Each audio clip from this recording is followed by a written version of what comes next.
Welcome back, everyone, to Red Spotlight Entertainment. I'm Alexis, and I'm joined by David Francisco this week on the show that brings you everything coming out of the world of movies and more. And this week, what else are we going to talk about but the biggest night of the year, the biggest week of the year when it comes to movies? And that would be, what, the 96th Academy Awards? Yeah, we're close to the big 100. That happened, and that's our show for today. We're going to be going into the winners, the losers, the weird moments, the funny moments, the moments that sucked, overall how the show was, how we feel overall this year was for film. On this show for many years now, we have had our fair share of takes on everything, literally, but especially on how we feel the Academy did. Usually, we have a lot more things to criticize than we do to praise. Will that be the case this time around? Stay tuned for our show here on Red Spotlight number 478. David, here we are at last, finally, after weeks and months of, well, literally, after a whole year, basically, of going to the movies and watching new stuff, whether it be all the different seasons, the summer movie season, the fall movie season, the festival season, the Oscar season, and all of the gems and big films in between, and then the beginning of the awards season. It's literally over now 2 months ago that the Golden Globes aired. It's been a long award season. It's felt like a long award season, oftentimes because it's felt kind of a foregone conclusion about, there was no pretense about like there's no suspense, who would win ultimately big at the Academy Awards. There were a couple of surprises, obviously. There always usually is one or two, but that being said, it's been an interesting couple of months for a movie fan. I would say that considering the year that movies have had in 2023 and this ceremony celebrating the film in 2023, the year in film, I should say, I feel ultimately it is very fitting to me that the quality of the show and the quality of the winners very much represented what the year was in perhaps, honestly, the best possible representation of what it all meant in many, many years. It was a turbulent year. However, the last couple of years have been turbulent years in film, particularly because of the pandemic and streaming. And last year was no exception, with the strikes literally grinding everything to a halt. But that wasn't the only story in movies for 2023. We need to remind ourselves that in addition to already understanding that last year was not only a superb year for film, probably one of the best years ever, honestly, from just the sheer output that we had, but the success stories that came out, also the notable failures that came out, in terms of like what audiences went to go see and what they rejected in mass. This past year, in many ways, was a turning point. The turning point where it became beyond refutable. That I've been saying for years now, that the 2020s were going to be very different than the 2010s, if for no other reason than if we look back at the previous century, every single decade was vastly different than the one that came before it. So what changed in 2023? We had perhaps just about every single major franchise, with a few exceptions, blow up completely. You had the culmination of studios exploding budgets that made absolutely no sense, and audiences ended up either not caring. Well, it turns out they didn't care, but the reasons for why they cared or didn't care, it didn't necessarily matter ultimately. When you had a big Indiana Jones film and a big Mission Impossible film, which, by the way, those were a lot better than some of the other offerings. You had a Transformers movie. You had a number of big DC films, big budgeted blockbuster films, did not reap what they usually do, and that would be a generous, kind comment. Comic book films, in many ways, and I think at this point everybody's on the same page, especially with the culmination of Madam Web, that they really have wore out their welcome, and people are just they're tuning out. They're tuning out of DC films, and they're kind of tuning out of Marvel films. They're tuning out of Marvel shows. It also was the downfall of streaming shows, big budgeted streaming shows from major franchises like that, and we're largely moving away from that. But what did work? What were the success stories that nobody saw coming? Well, the big one obviously was Barbenheimer. That, if anything, was the culmination, right? You had Barbie, which really acted more like an auteur original creation by a singular visionary like by Greta Gerwig, and less of a, really cheap and shameless creation that's, riding off the coattails of a long story doll for toys. And then you also had, at the same time, a 3-hour drama biopic made by the seemingly the most popular living director today, that almost cracked $1 billion. You also had a couple of smaller stories, but still notable. Wonka, really big, high-profile musical by Warner Brothers, crossing $600 million worldwide. Anyone But You, with Glenn Powell and Sydney Sweeney, bringing back the rom-coms, which I think it made like over 2 or 3 times its budget. That's incredible. Mm-hmm. At the same time, you also had, now to an extent, mind you, it still wasn't close to making back its money. People still showed up for Killers of the Flower Moon. I'll tell you this, a lot more people showed up to watch that movie than I imagined ever would, because I was there in the trenches in 2021 and 2022. And those years, unfortunately, were still heavily impacted by COVID. And I was sitting there with prestige films like The Fabelmans and Nightmare Alley. And guess what? Ain't nobody else was in those theaters. It was sad. It really was. And as Martin Scorsese himself said last year, we shouldn't categorize these films as small or independent. They all should have a place. But when we were coming off of the years of 21 and 22, it was really scary thinking that maybe people were just not going to be interested anymore in those kind of stories. But then last year happened, and it kind of made things possible again. It kind of made things a little bit more hopeful. And again, there's still a lot of crap that happened.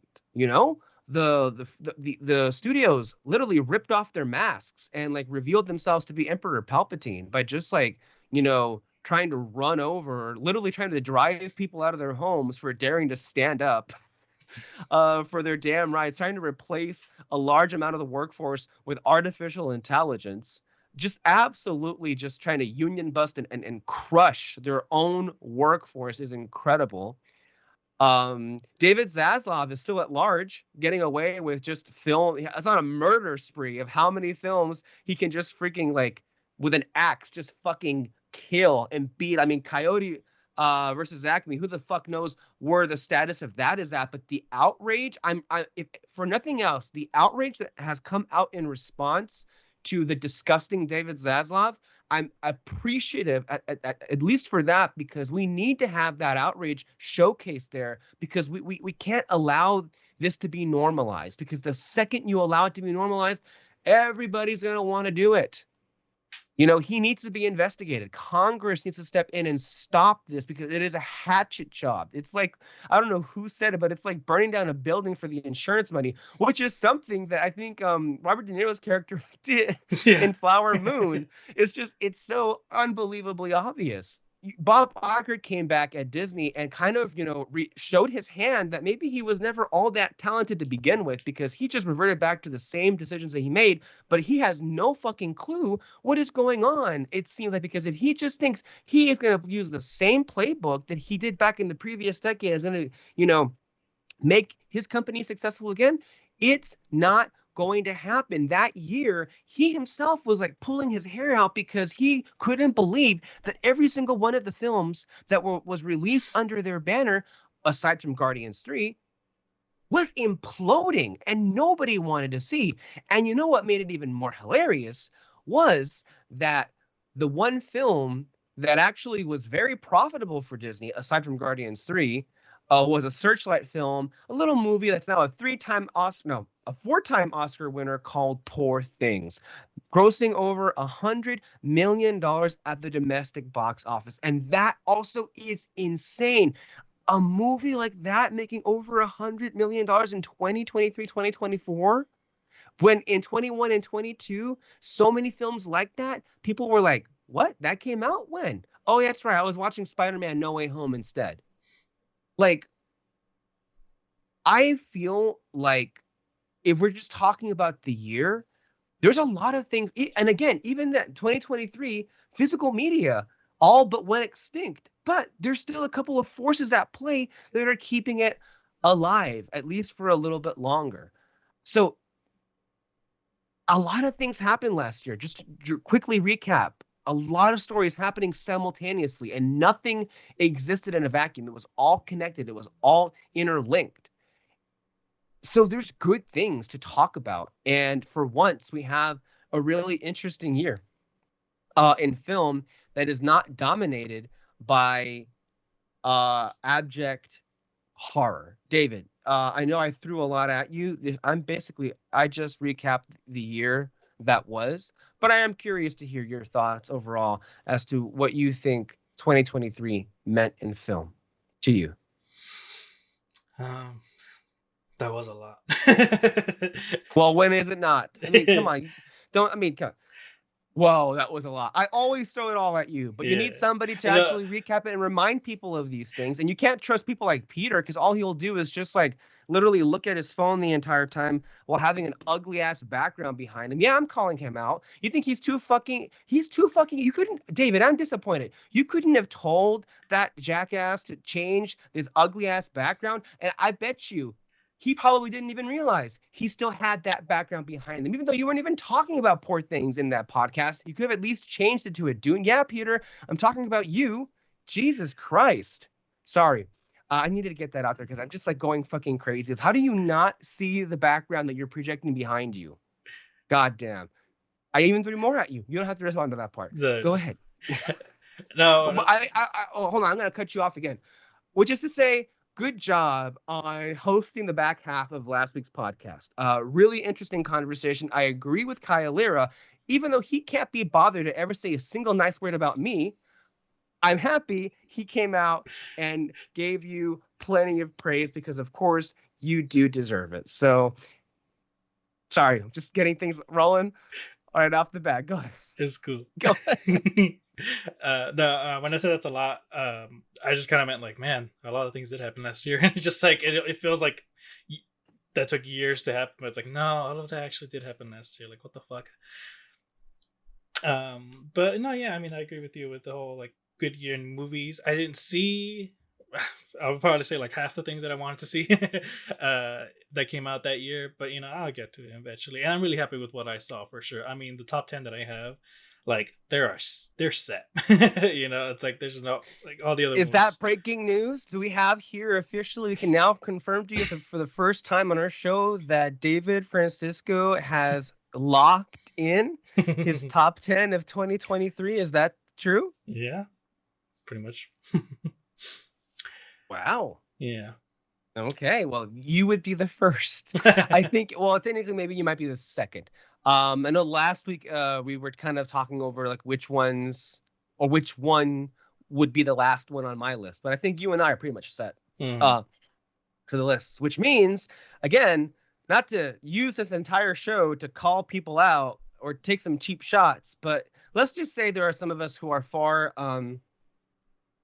less motivated to do some actual work when it comes to putting in the time to watching these movies.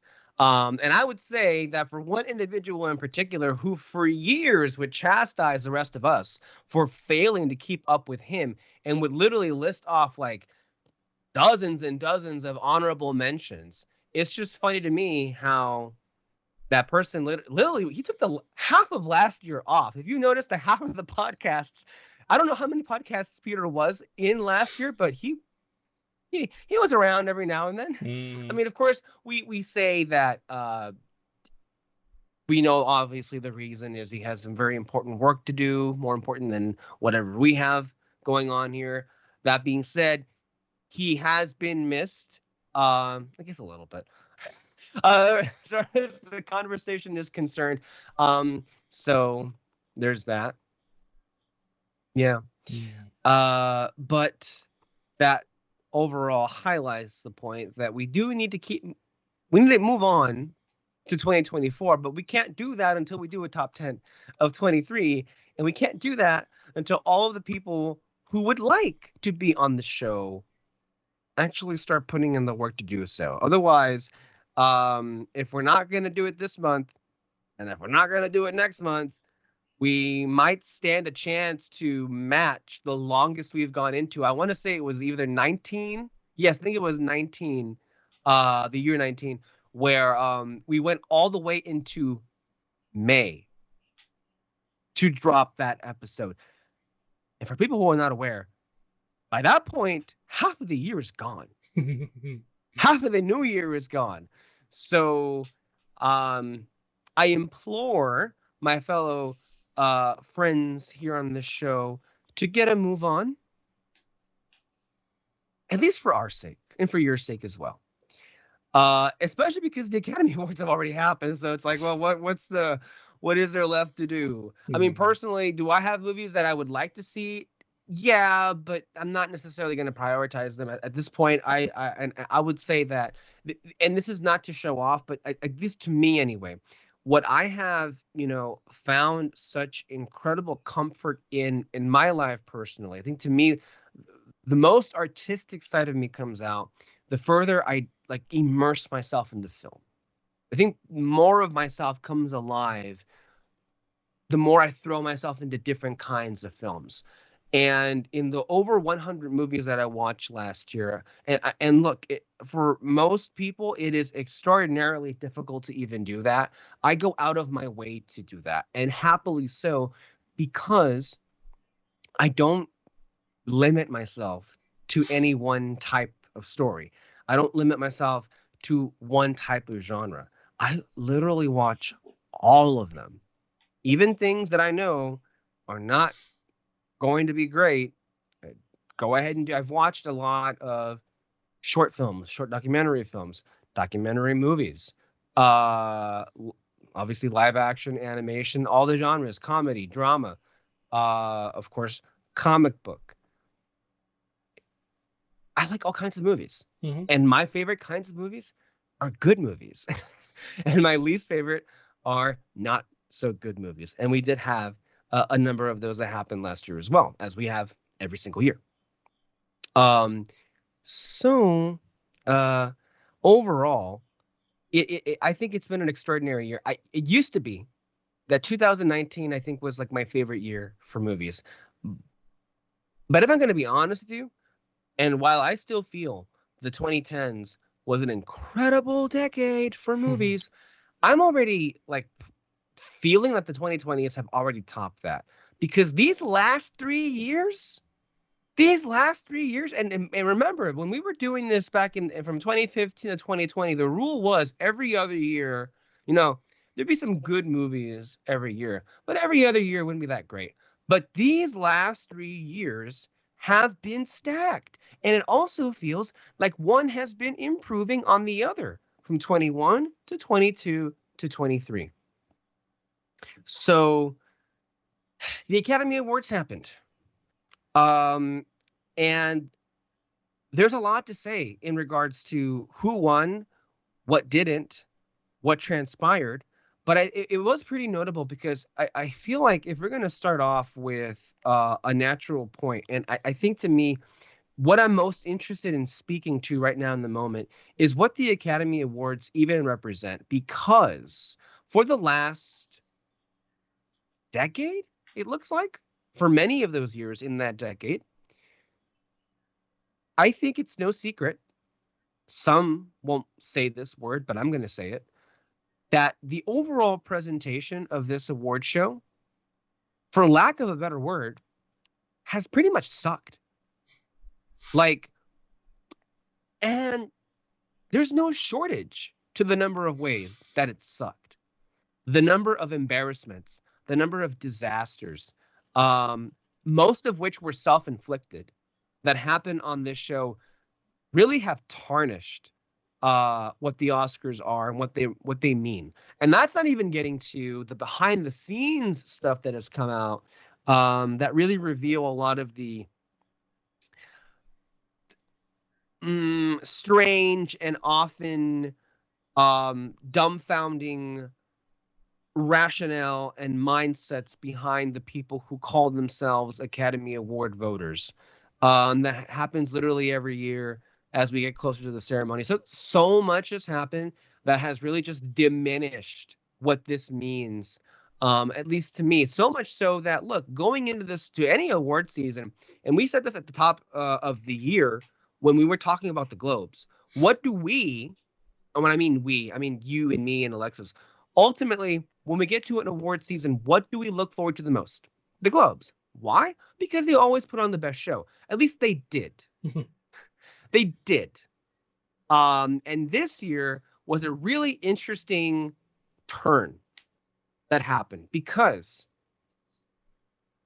the Globes absolutely bombed this year. And it bombed in ways I didn't even think were possible. Now, I say bombed from a production standpoint. The winners were excellent. Mm-hmm. Now, we had our gripes about what was like excluded, but overall, the winners were technically excellent, and the nominees were even, honestly, the nominees for the Globes were vastly superior to anything else that came after it this award season. And I have to say, well, I have to, I dish out a lot of trash talk, but I also got to, give props to a lot of the people who usually dunk on the Globes.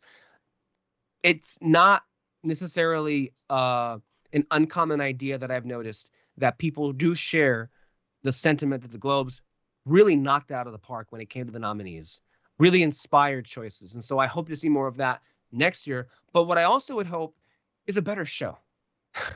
And everything in the Globes this year went wrong, from the worst host in history to a lot of the worst presenter banter I've ever seen. Just a misfire on every level. And we went into it for an hour, over an hour on that show. But when I meant there was a turn, something must have happened out there in the universe, in the cosmos, because something happened to this Academy Awards that has not happened, dare I say, in maybe the entirety of the 10 plus years that I've been watching it. Because I'm going to just put it all out there right now. This show, while still not the best award show I've ever seen, I want to be clear about that. However, if I'm comparing it to how good the Oscars have been, and they haven't been that good these last couple of years, this one blows all the ones that came before out of the water. And speaking of, something must have been in the water last night, or when the Oscars aired, because aside from one or two small things, for the first time, things kind of went off without a hitch. There was no Saving Best Actor to the end, and then it ended up being Anthony Hopkins. There was no La La Land Moonlight switcheroo. There was no Will Smith beating the crap out of Chris Rock snafu. So they avoided a disaster. They did start 5 minutes late, but they did that because it was largely out of their control. There were protesters outside, protesting the war going on in Gaza, and we want to be very clear about that. All of us here are very anti-war. We hate war. We want a permanent ceasefire. It is very sad that people have died in general, for whatever the reason was. But I think it's beyond clear at this point. If you look at the conflict of what's going on and the power interests, I do want to point out that the leader of one nation was about to be put on trial for corruption, and that trial was delayed because of this war. How convenient, mind you. So not to wade too much into that conflict, but I do want to just say that it is very sad that this is happening, and it should stop. And anybody who goes on TV and says that and then gets called like horrible names, like Jonathan Glazer, who was just saying what we just said right now, was attacked. Just absolutely insane. Yeah. And I'm happy that we're living in a time that, or I should say that as somebody who largely is disappointed with what we value and what we cherish as a civilization, I'm just very happy that this upcoming generation is very, like, as a matter of fact, not into war at all. And we need more of that kind of thinking, which is a message that we've been trying to tell ourselves for a millennia or longer than that. So I just want to put that out there. But the protests delayed the beginning of the show, but they started 1 hour earlier, and I don't know what the reason was for that.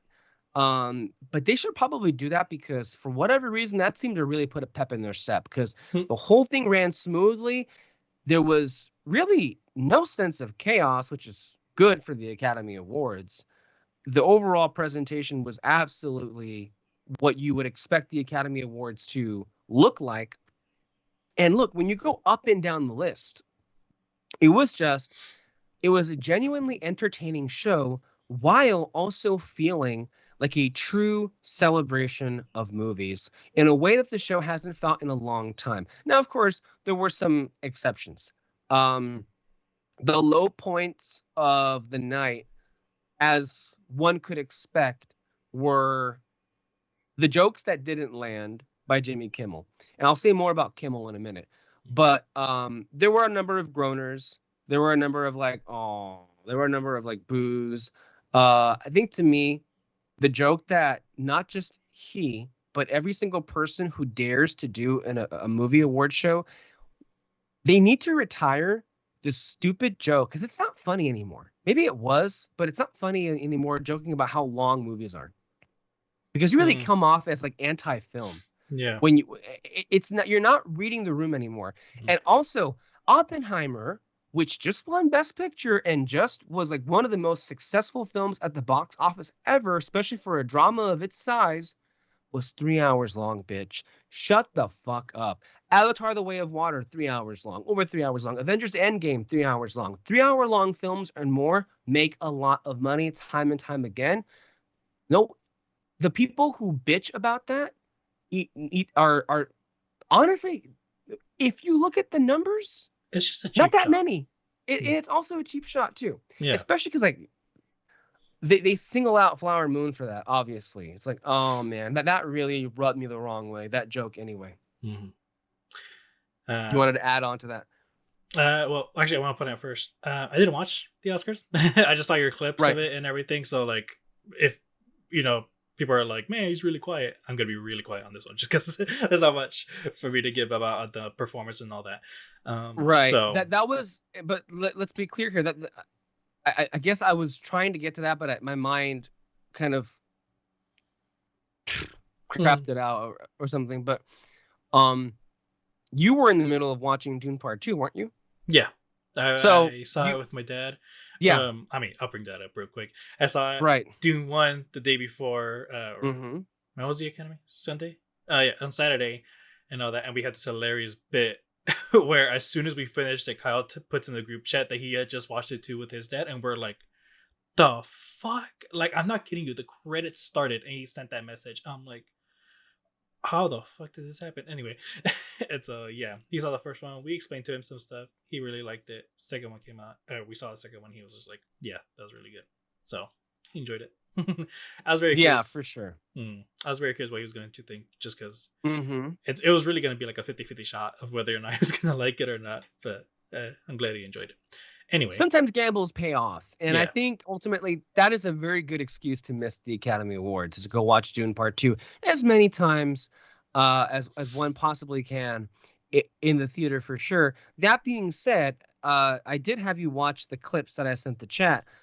That's 95% of the show. Like, those were long clips. Yeah. Of the winners, the presenters, so a bit of the monologue, some of the big moments, some musical performances. So what you saw, if I'm going to be honest with you, David, I think you did watch it. You just watched it through my phone videos. That's all it was. So you did see it. All right. Cool. So from what you were able to piece from those clips, genuinely, what did you think of the overall vibe of the show from what you were watching?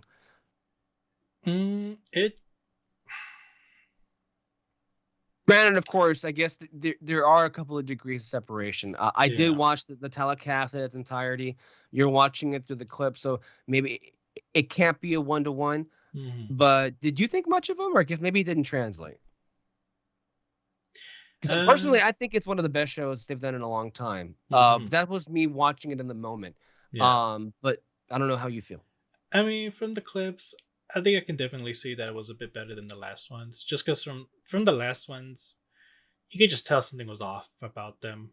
You know, just like they weren't hitting the right beats, I guess you could say, on the past ones. Whereas this one, yeah, I mean, it's always going to happen. Not every show is going to be perfect or anything like that. But you can tell that they were trying like a little bit harder, just trying to like move things along, trying to get to the one award to the next and everything, and just really try to like, I mean, you mentioned before, it's like stop doing bits, and this one seemed like they tried to avoid as much as they could. I know there's that one of John Cena and everything, but it worked. Really, that's the diff. No, I'm being serious here, because that was one of the things that Jimmy Kimmel and any other Oscar host, they always try to add in a bit, and for the most part they did away with it, except for that one moment. But it worked, though. That was the strange. I was already preparing myself when I was watching it to be like, oh God, what are they doing here? But you know what made it work was John Cena. He is talented, and he literally committed, shall we say. And I think what made it even funnier was the fact that he was presenting costume design, and he had to go out there completely without any clothing whatsoever. And the comedic timing was perfect when he said costumes, and then people realized what category he was presenting, and everybody was like immediately laughing. See, that's and it's not just Cena, but it's also the writing. I think clearly, I don't know what happened. I don't know if the Oscar people grabbed the Globes writers, because the writing at the Globes was terrible this year. But I think they all, the writing on this show was some of the best ever. And I want you to understand something. I watched all of the shows this season. This season was terrible when it came to the writing on award shows. Like shitting the bed, like the Globes, the Critics' Choice, the Screen Actors Guild. Something happened, I'm telling you, with the Oscars, where it was like not the best, but pretty good. And again, pretty good is something this show hasn't been for a long time. Because usually this show is pretty bad. Let's be honest. Pretty bad. And even when they're not pretty bad, they're pretty boring. Like the 2021, where it was just like, they were literally like, they weren't even in the auditorium. They were in in a train station, because it was that COVID year. That was the year Nomadland won Best Picture.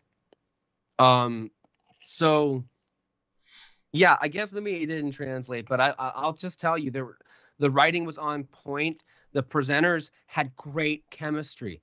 there were a lot of wonderful ovations for people that just showed up and were just like, yeah, we love you, like Al Pacino uh, being himself presenting Best Picture. A wonderful dual presentation by Arnold Schwarzenegger and Danny DeVito bouncing off each other was wonderful. And even though it was a tad long, as was going to be because of the nature of it, it was nice to see the actors be, given a bunch of compliments by fellow or past winners, I guess you should say.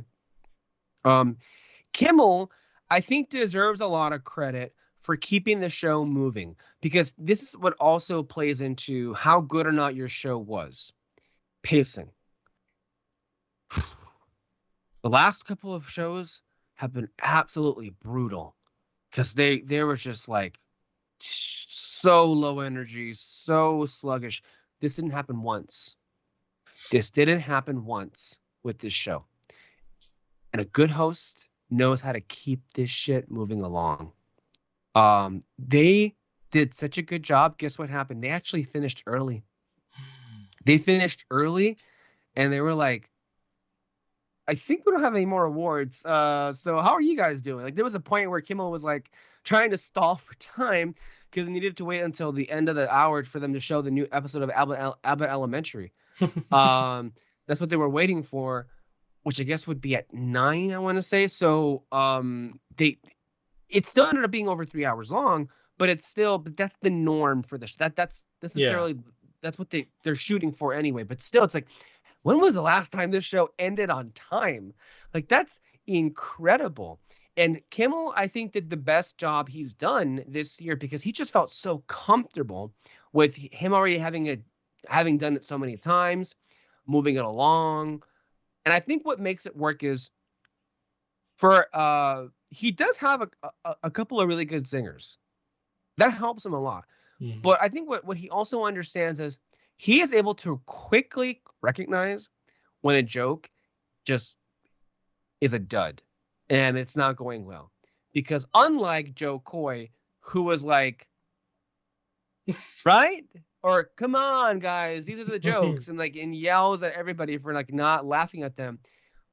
Kimmel understands ahead of time that some of these jokes are lame or a groaner, so he doesn't even waste time. It's just like he goes from one to the other, and then the other one's usually a lot better. So he's very good at just smoothing over the rough edges, and not giving us enough time to process because he's already moved on. Mm-hmm. And that is a really good skill, especially in this kind of venue. That's what I noticed a lot because, of course, it's Kimmel. He's going to have zingers, but he's also going to have a couple of that wasn't great at all. There was a joke about RDJ acceptance speech, asking is that your acceptance speech or is that a rectangular penis? And I don't even know how that is a joke. That just makes no sense whatsoever. Mm-hmm. But he moved on quickly, and then okay, fine, we'll forget about it in an hour. So that's, I think, what makes him a really good host for the show. And I guess there is some kind of fan base for him, because I thought what was funny when the show opened, he made, this was his first joke. Thank you for that partial standing ovation. There were some people who were standing up, and then there were some people who were just happy to remain seated. So I thought that was interesting. So he's a very capable host, and I was really overall happy with him. And he genuinely is happy to be there because he seems to be the only person that actually wants to host this show. And let's be real, the reason why he's been doing it so long is because nobody else wants the job. Nobody else wants it. The only person who might want it and who people on social media keep calling for is John Mulaney. And I think he'd make a terrific host, and I think we should give him a chance to host a show. Especially because he had one of the, for me, I know people were groaning at it, but I thought it was one of the funniest lines of the night when he was presenting a sound category. And he was basically calling people who said that the silent era was the best in film. He called them insane, and saying that without sound we wouldn't have dialogue. we're gonna need a bigger boat. Or, and this is the joke, what was it? My mother was in the Amazon researching spiders when she right before she died. Is that what it was? Yeah. The That Madam was Web line. That's good. That's good. so that's a good one. So the presenters had some sauce. Even Kate McKinnon and America Ferrera, they were presenting the I think the award for documentary, and then there was this. It ended up being good in the end, but at first it was kind of like, oh, okay, what are you doing here? Kate McKinnon was doing this shtick of like thinking that Jurassic Park was a documentary or something, and thinking that dinosaurs were real. And she goes to Dr. Spielberg. It can't be true, right? The comedic timing that Spielberg has also is so undervalued as well, alongside with everything else in his career. I just generally also love Spielberg's presence. Anytime they cut to him, it's like, oh, he's here, and it's always great to see him, and just him being present and around. One of the jokes that Kimmel had at the beginning was, remember the kid from the Fablemans last year? This is what he looks like now. And then it cuts to Spielberg, 77-year-old Spielberg. And then, of course, immediately Kimmel goes to Spielberg and asks him at the beginning of the show, are you even nominated for anything, or do you have like season tickets? Eliciting a lot of laughter from the crowd. And he was a nominee for Best Picture. He was a producer for Maestro. So technically speaking, he's a nominee again. He usually is a nominee for something. But even if he wasn't a nominee, it's Steven Spielberg. I think he's not going to be at the Academy Awards. Yeah. He should have season tickets. Like, he should just be there. But that's just my thoughts on it. The presenters are great. The hosting was really well done. There were a couple of really good bits. John Cena killed, as we just said. The In Memoriam was actually really tasteful, unlike some previous years where it wasn't at all tasteful.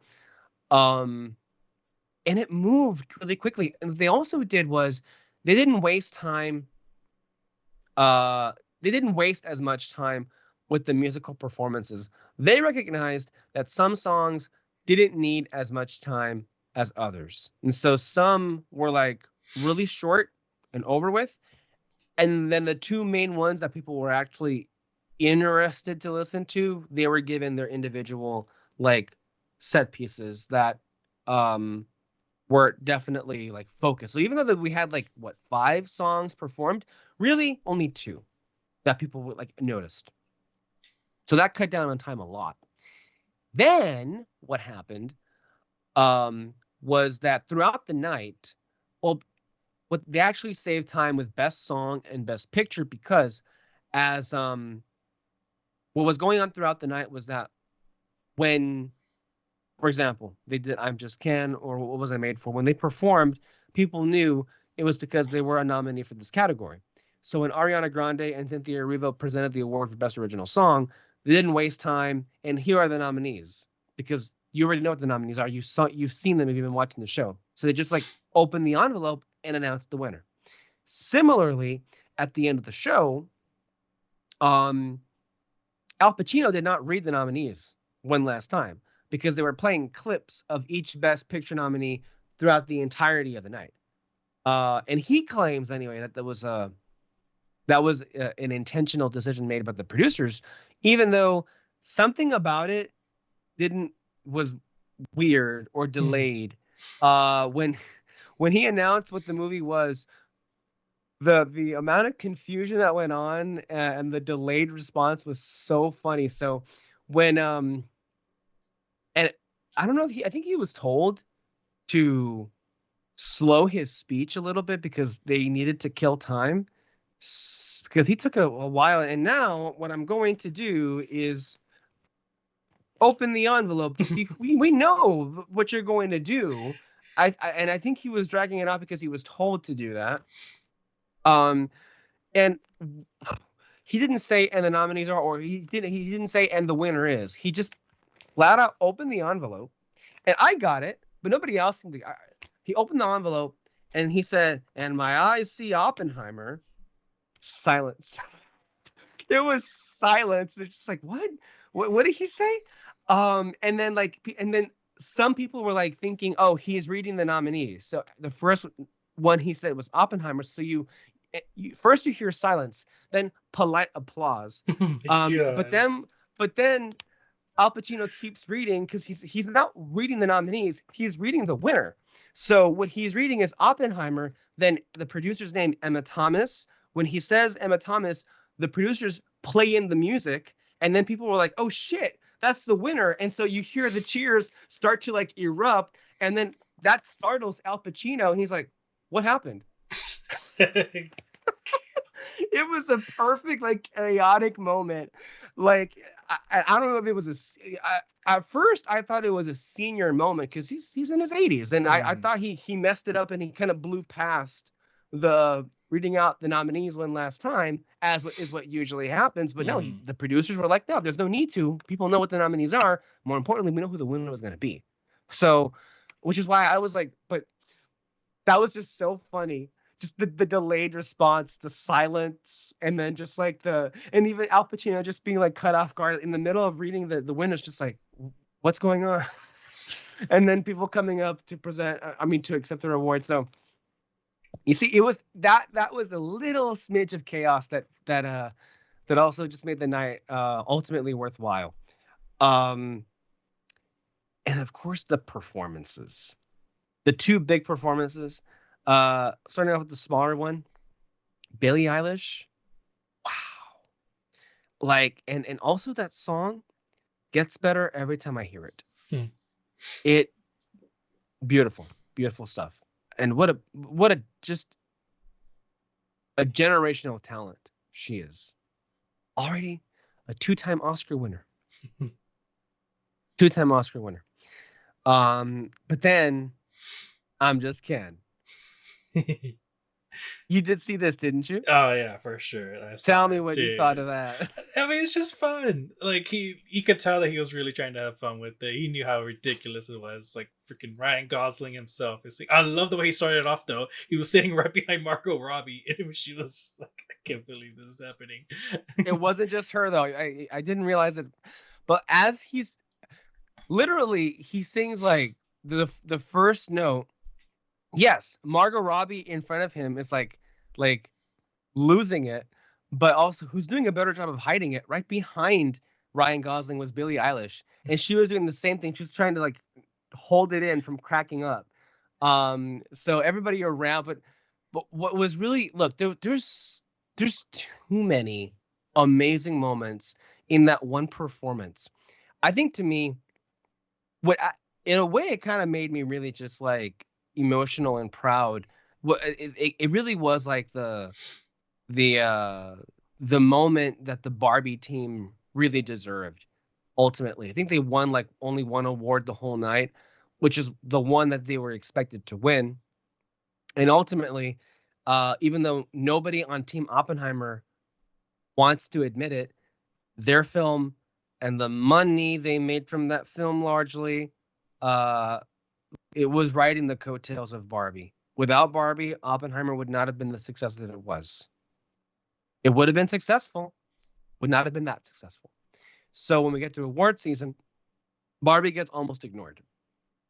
And one of the best lines that Kimmel had of the whole night was when he singles out Greta Gerwig and he says to her and the crowd, many people thought you deserve to be nominated for Best Director. And then, of course, what happens is the crowd cheers, but then Kimmel looks at them and it's like basically saying, you guys didn't vote for her. You're the Academy. Why are you clapping at that?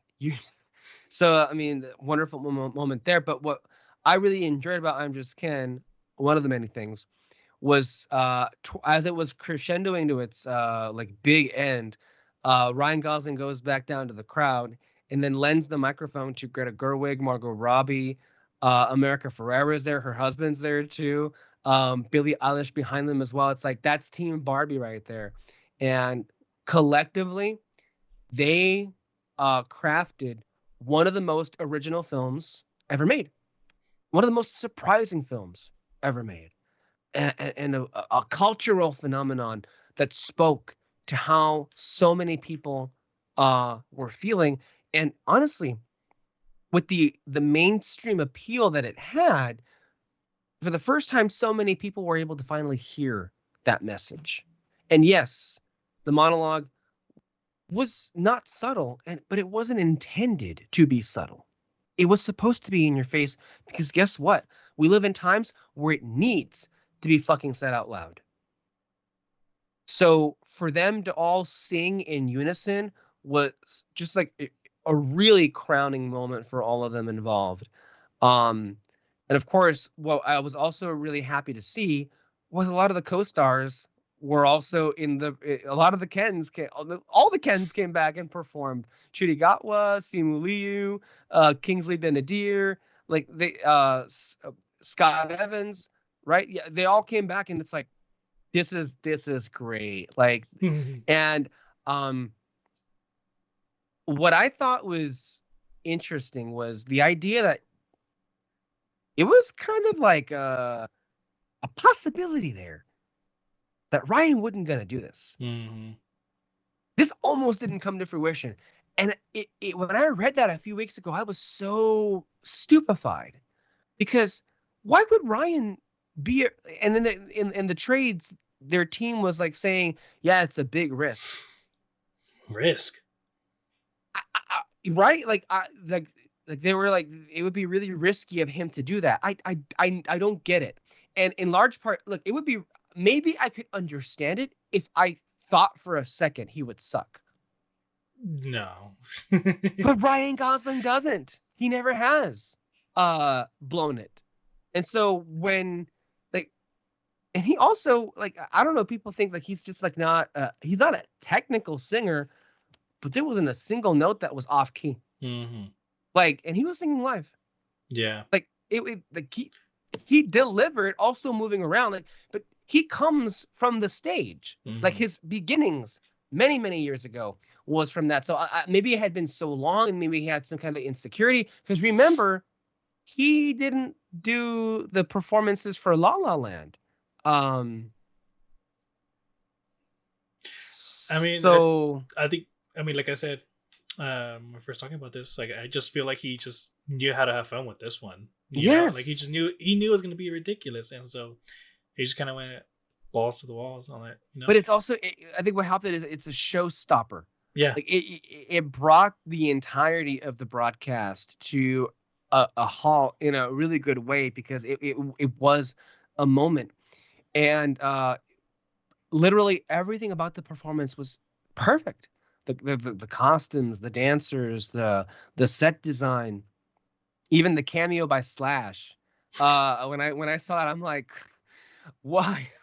Expecting that, but that's perfect.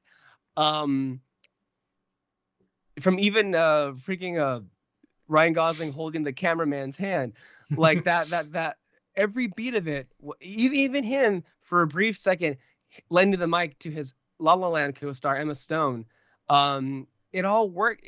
And even you noticed how well it was received by how excited everybody in the crowd was.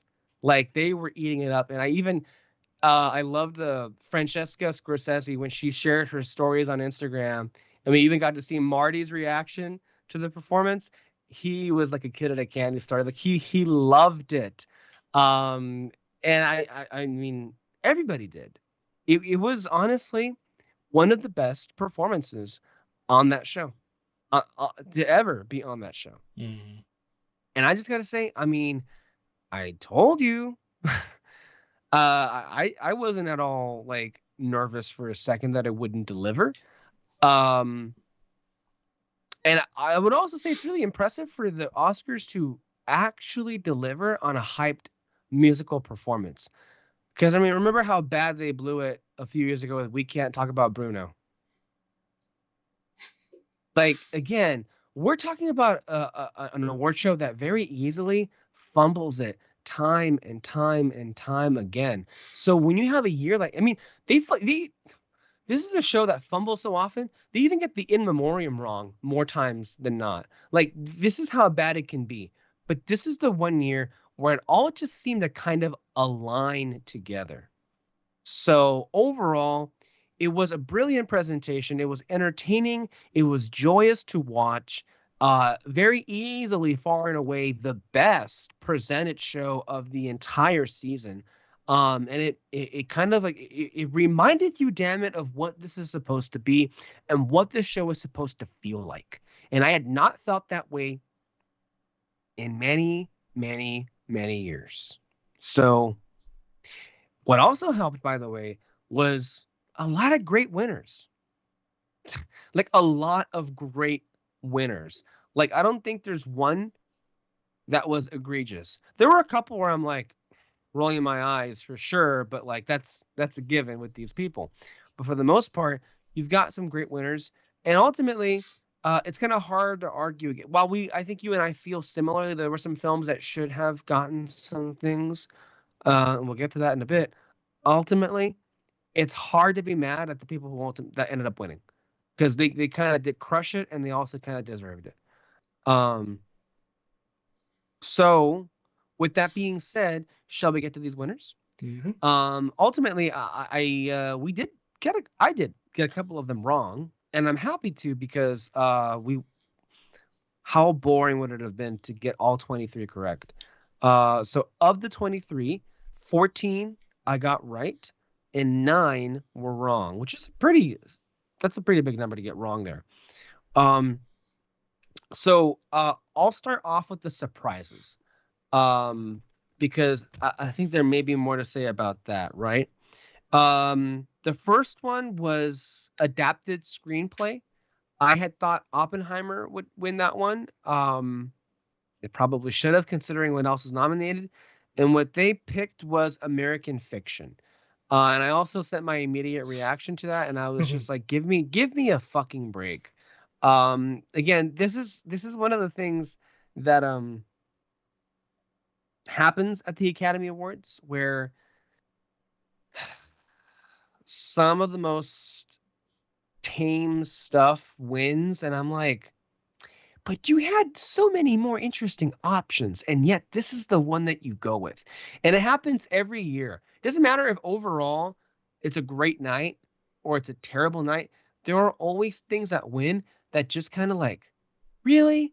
And I'm looking at what else was nominated. Barbie, Oppenheimer, Poor Things, and The Zone of Interest. Mind you, of course, it's a crime against humanity that Flower Moon wasn't even nominated in this category. I mean, just like to me, one of the dumbest decisions they've ever made. Mm-hmm. Like, what the fuck? But you literally go with anybody else, and it would have been a better winner. Anybody else. And also just kind of, Cord Jefferson is a first-time filmmaker. There were other first-time filmmakers like Celine Song, who crushed it with Past Lives, and she ultimately went home empty-handed. Well, yeah, let's go ahead and give it to Cord Jefferson. Mm-hmm. In no universe does American Fiction compare to Past Lives. And I've seen American Fiction. I like American Fiction. It's a good film. I like Jeffrey Wright in it. I like a lot of the actors in it. Ultimately, where did it fall in my list? I think it's somewhere in the mid-20s, maybe in the high 20s for me. Out of 100 films, it was high up there. I liked it. But in no universe did it compare to literally any of the other movies that were in this category. So to me, I'm just like, and you see, this is one of those things where the Cosmos just comes in here to personally say "fuck you, Alexis," because American Fiction also happens to be the People's Choice Award at the TIFF, at the Toronto Film Festival. And why am I pointing that out? Because usually the winner of the People's Choice Award at the Toronto Film Festival wins an Academy Award. They all do, except one. Except one. Do you know what was the one movie that won the People's Choice Award at the Toronto Film Festival and didn't win a single thing? Do you want to guess? The one directed by Steven Spielberg. The Fabelmans. And now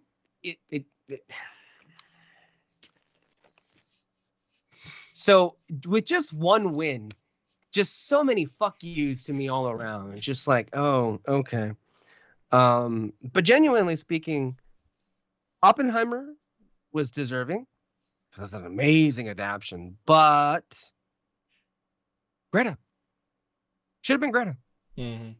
I feel like they're demanded a moment for that film to have recognition beyond just music, because Barbie is way more than just music. And I think it can be argued perhaps the most impressive thing about the film was the script. The fact that this got made out of this script, that should tell you how good of a script it is. Mm-hmm. Ridiculous. Overall, I did forget to say that the theme of the night was unbelievably the group of people that had the most influence on what ended up winning that night was the British Oscars. They call themselves the BAFTAs. And that organization has vexed me for quite some time now. Again, there's always a way to, fuck me over, right? To myself, I don't mean you, David. I want to be clear about that. But it's like, they have such sway. They have the most carryover in Academy membership. So many of the winners that night were just flat out British. Like, I lost count of the number of times a winner would go up there and say Happy Mother's Day, because that was Happy Mother's Day in the UK.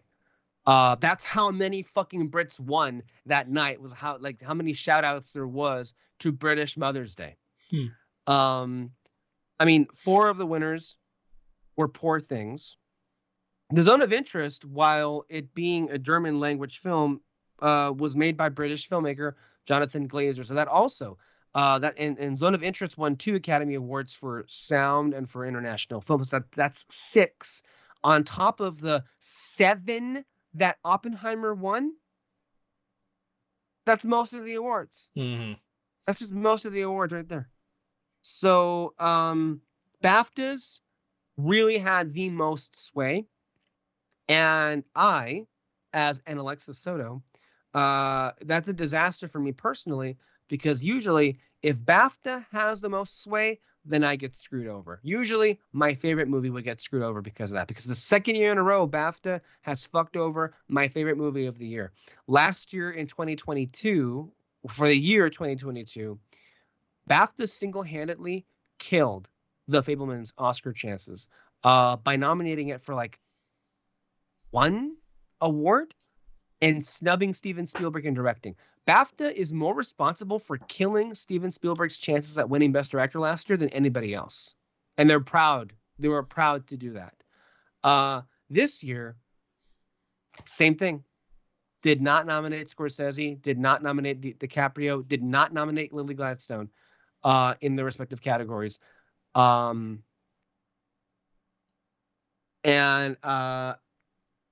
did I say? And look, I a few weeks ago on this show, one of the solo shows that I did, I said, if Flower Moon walks out of the Academy Awards winning 0 out of 10, they have to personally thank BAFTA for delivering that defeat to them.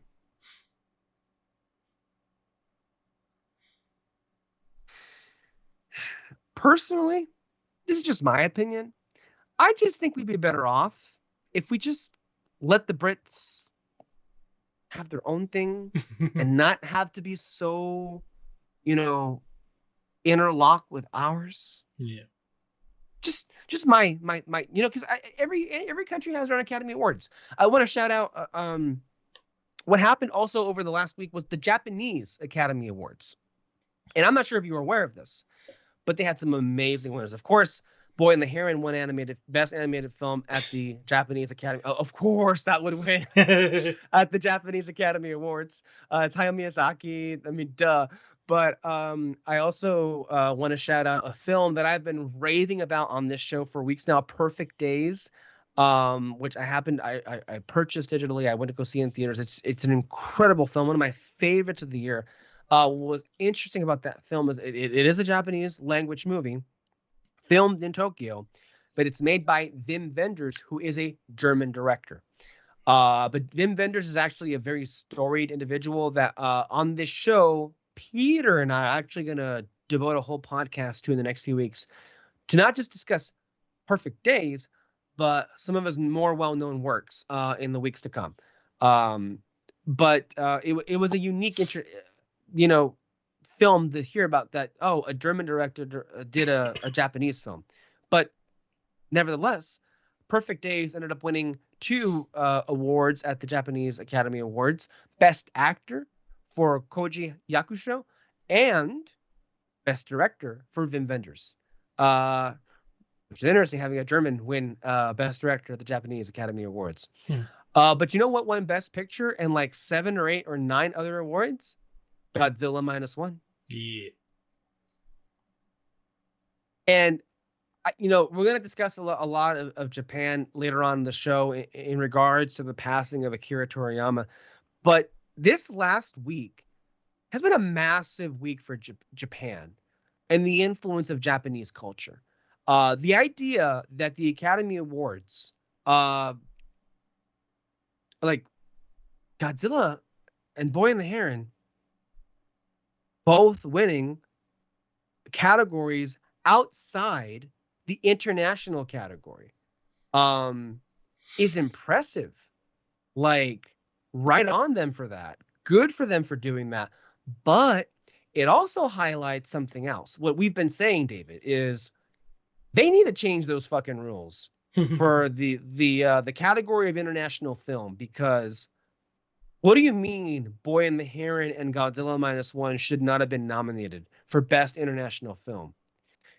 My idea is, the way that I interpret Best International Film is not what was the best movie period made outside of the country of America.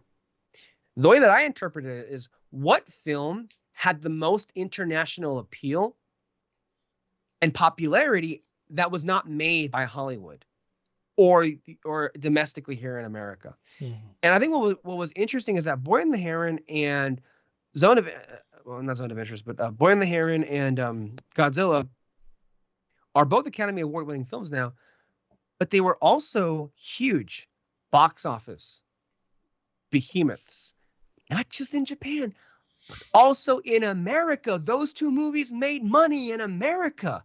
And again, going back to what I was saying at the beginning of the show, those films both required you, well, depending on Boy and the Heron, there might be an exception, but either way, some showtimes for Boy and the Heron and all showtimes for Godzilla require you to read subtitles. And yet they both made a lot of money respective to what their expectations were and their overall budget was in the States. That is incredible. And to me, that is what defines a film having international appeal. So again, very impressive for both of those to win outside of the international category. That being said, overall, history was made because we had the most amount of winners that came from non-English language speaking films, for the most part, win. So it wasn't just Godzilla and Boy and the Heron. You also had Zone of Interest, again, which was a German-speaking film directed by a British director, win 2 with international feature and sound. And you also had Anatomy of a Fall win for original screenplay. So Anatomy, Zone, Godzilla, Boy and the Heron. Usually what's been happening lately is that one international film can win 1 or 2. But 4? It's telling, because when you put that against the huge influence from the BAFTA voting block, and I gotta say here, even though nobody else will say it, I'm gonna say it.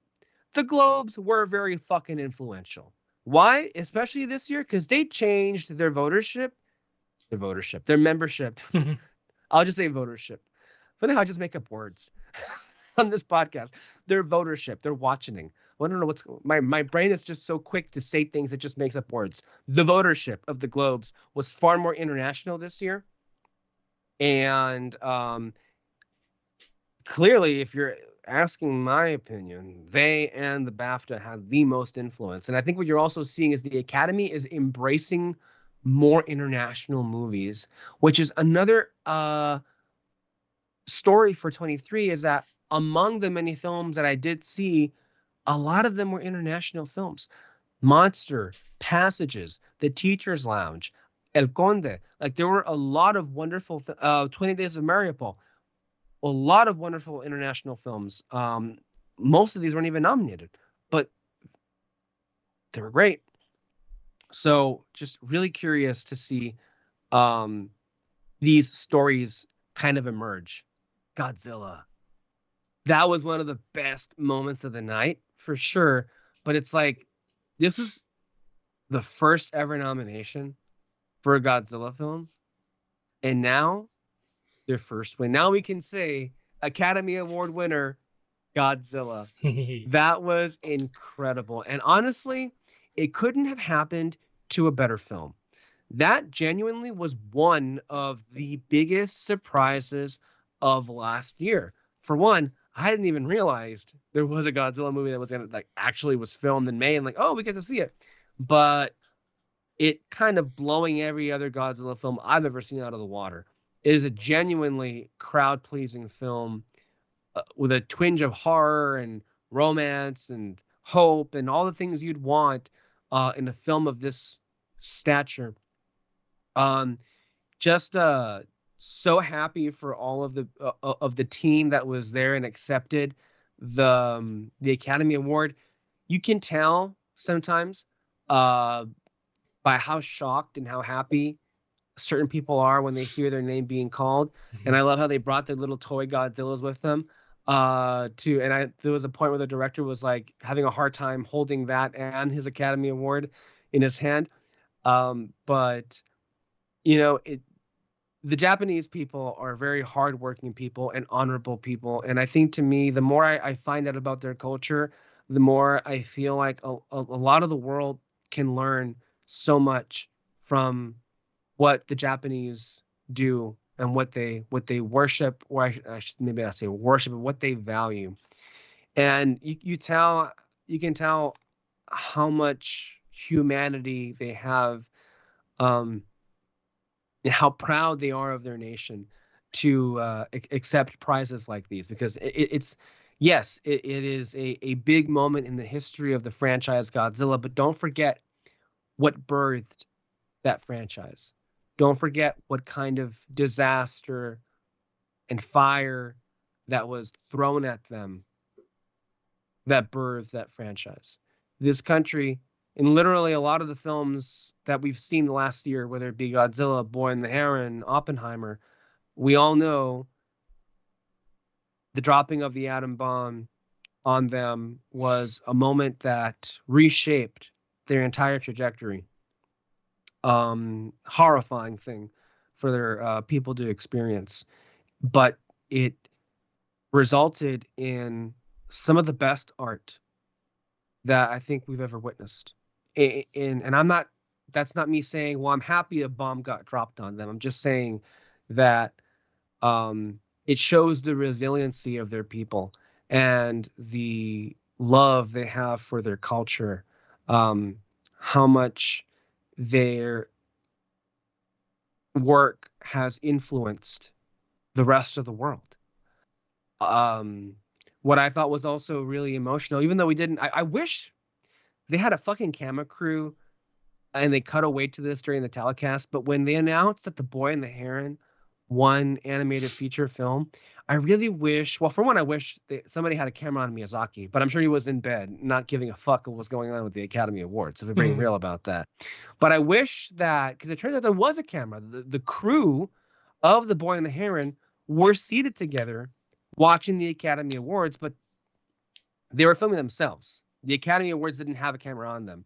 But I really wish, you saw the clip that I sent, right? Oh yeah.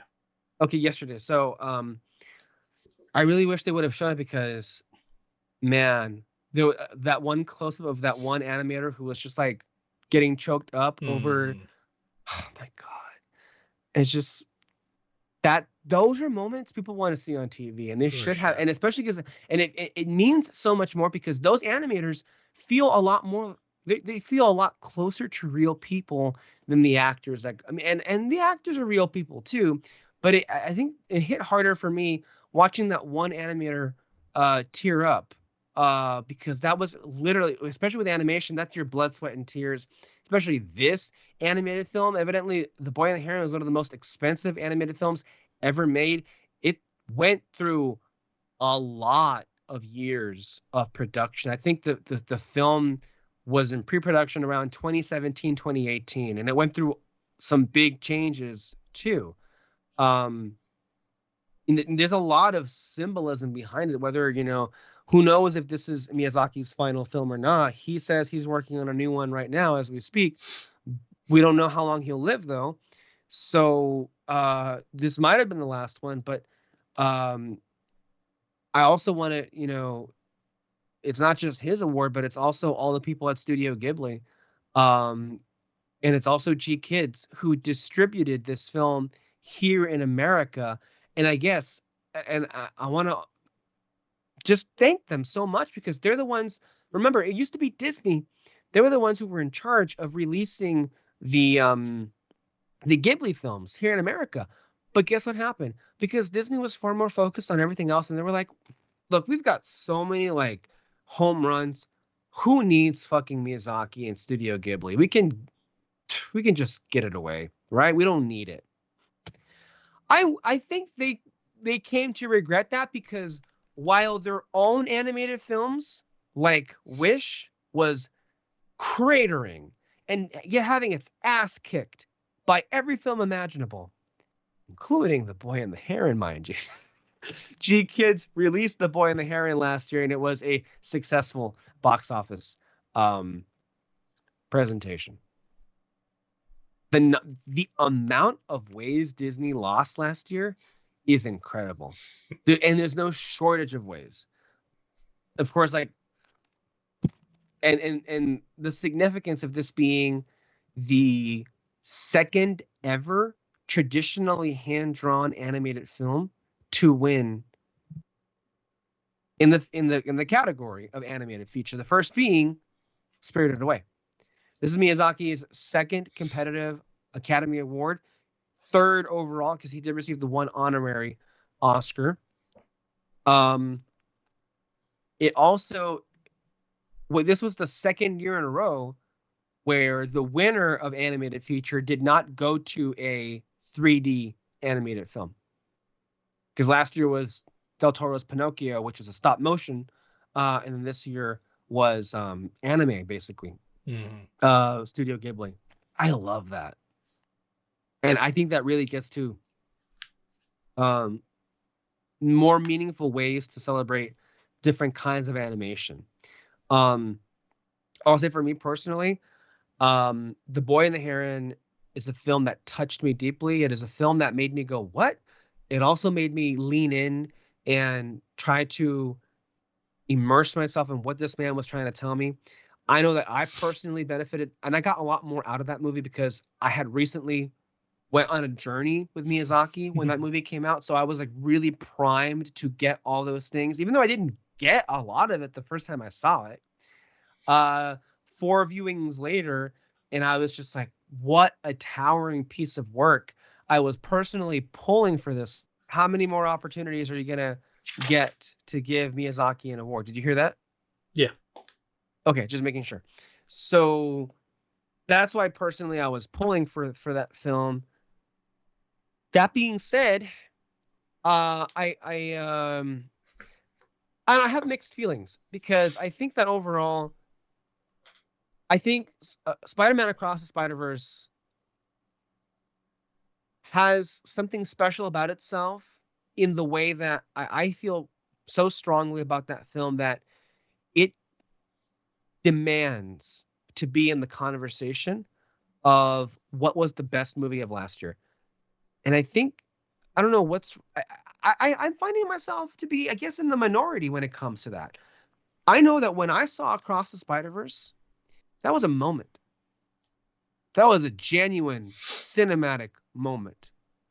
And the best animated film maybe ever, but certainly the best since Toy Story 3. And deserving of a Best Picture nomination. For sure.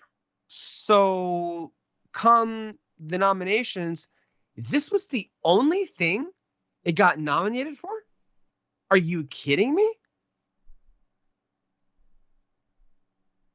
And then, of course, with Boy and the Heron winning, this didn't get to have anything. And yes, Into the Spider-Verse, the first film, did win this category, and deservedly so. It is just confounding to me how we allowed Across the Spider-Verse to be done dirty like this. And the animation that was on display also was revolutionary yet again. For however good Into the Spider-Verse looked, Across the Spider-Verse looked even better. Even better. So that being said, though, what I did appreciate this year, there was a genuine race for animated feature. It wasn't just one movie that was winning. What made the win more impressive for The Boy and the Heron was it was maybe the first ever animated film to win this category at the Oscars without having previously won the guilds. Now, let me clarify. Boy and the Heron did win a couple of prizes, including Golden Globe and BAFTA, but it did not win PGA or any of the precursors that are more closely linked to the membership of the Academy. So because Spider-Verse did win a lot of those, it was like, and yeah, it's going to win here. Didn't. So it's hard to say what caused it. Was it this branch's not liking sequels as much, or maybe they just saw the name Miyazaki and like, we haven't given him anything in a while. Let's just check that name off. Who knows, ultimately. But you're a huge fan of animation yourself. I know you felt... I know one of these films made you feel a lot more than the other one. That being said, you ultimately... A Miyazaki film you enjoy no matter what. Sure. I'm curious to hear your thoughts on this category and how it went. It was kind of conflicting because, I completely understand why Boy and Heron would have won and all of that. There was a lot of hype behind it and everything. Personally, I still would have liked the Spider-Verse one. It would have been cool seeing it win, twice in a row. For like first one wins one and then this one.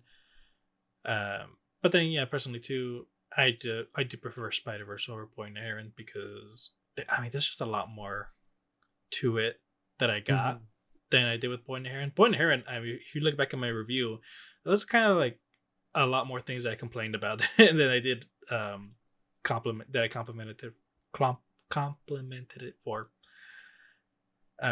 So yeah, it was a little bit disappointing, but again, totally understand why. It's still a great animated movie. The animation is still fucking beautiful. Music's great. So yeah.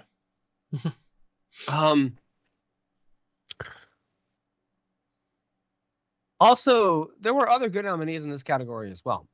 Nimona, Elemental. I didn't see Robot Dreams, but I want to see it at some point. So there were others that weren't even nominated, like Suzume, that looked amazing. I didn't see it. Mutant Mayhem also was very good this year. So just a solid year in animation. We can't forget about that. And talking about like what kind of year it was in movies, one of the more impressive stories. Yes, The Boy and the Heron did very well from a box office standpoint in America. Do you know the story though of how they released this in Japan?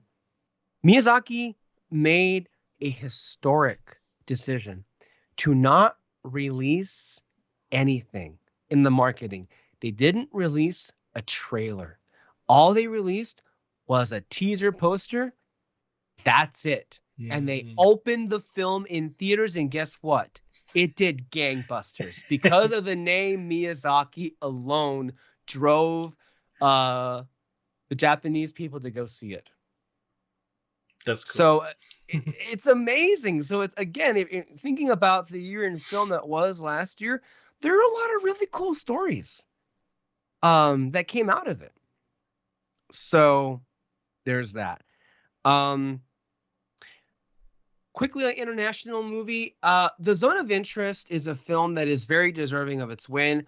Personally, as I've been saying for weeks now, Perfect Days is the film that I have far more connected with. I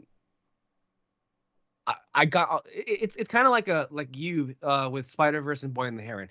Not that I have things to complain about Zone of Interest. Zone of Interest made me feel a lot, but what I look for in films, I got a lot more out of Perfect Days. Perfect Days is a very soul nourishing film. Zone of Interest is a very soul crushing movie. So there's a little bit of the difference. Zone of Interest is very deserving. I personally would have gone with Perfect Days, but can't be mad at it.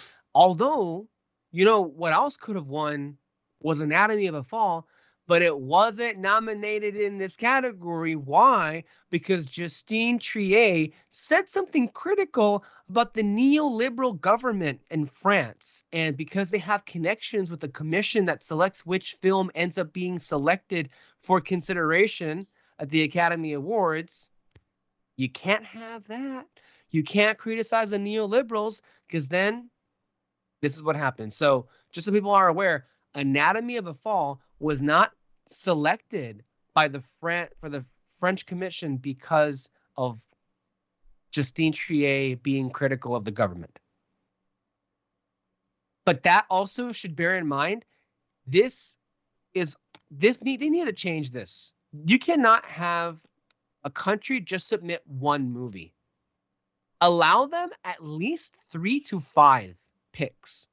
It's not right.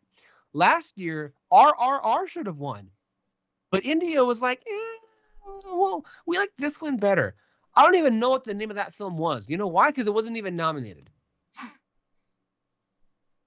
So Anatomy of a Fall absolutely would have won here, because it won screenplay that same night. So again, and these countries and these commissions who are picking these films are just like humiliating themselves. And then also look at poor Japan. That commission had to choose between a Godzilla film, a Miyazaki movie, a Wim Wenders film, and in another reality, they also had to pick between a Ryusuke Hamaguchi movie, and Ryusuke Hamaguchi directed Drive My Car a few years ago, which won a lot of Academy Awards.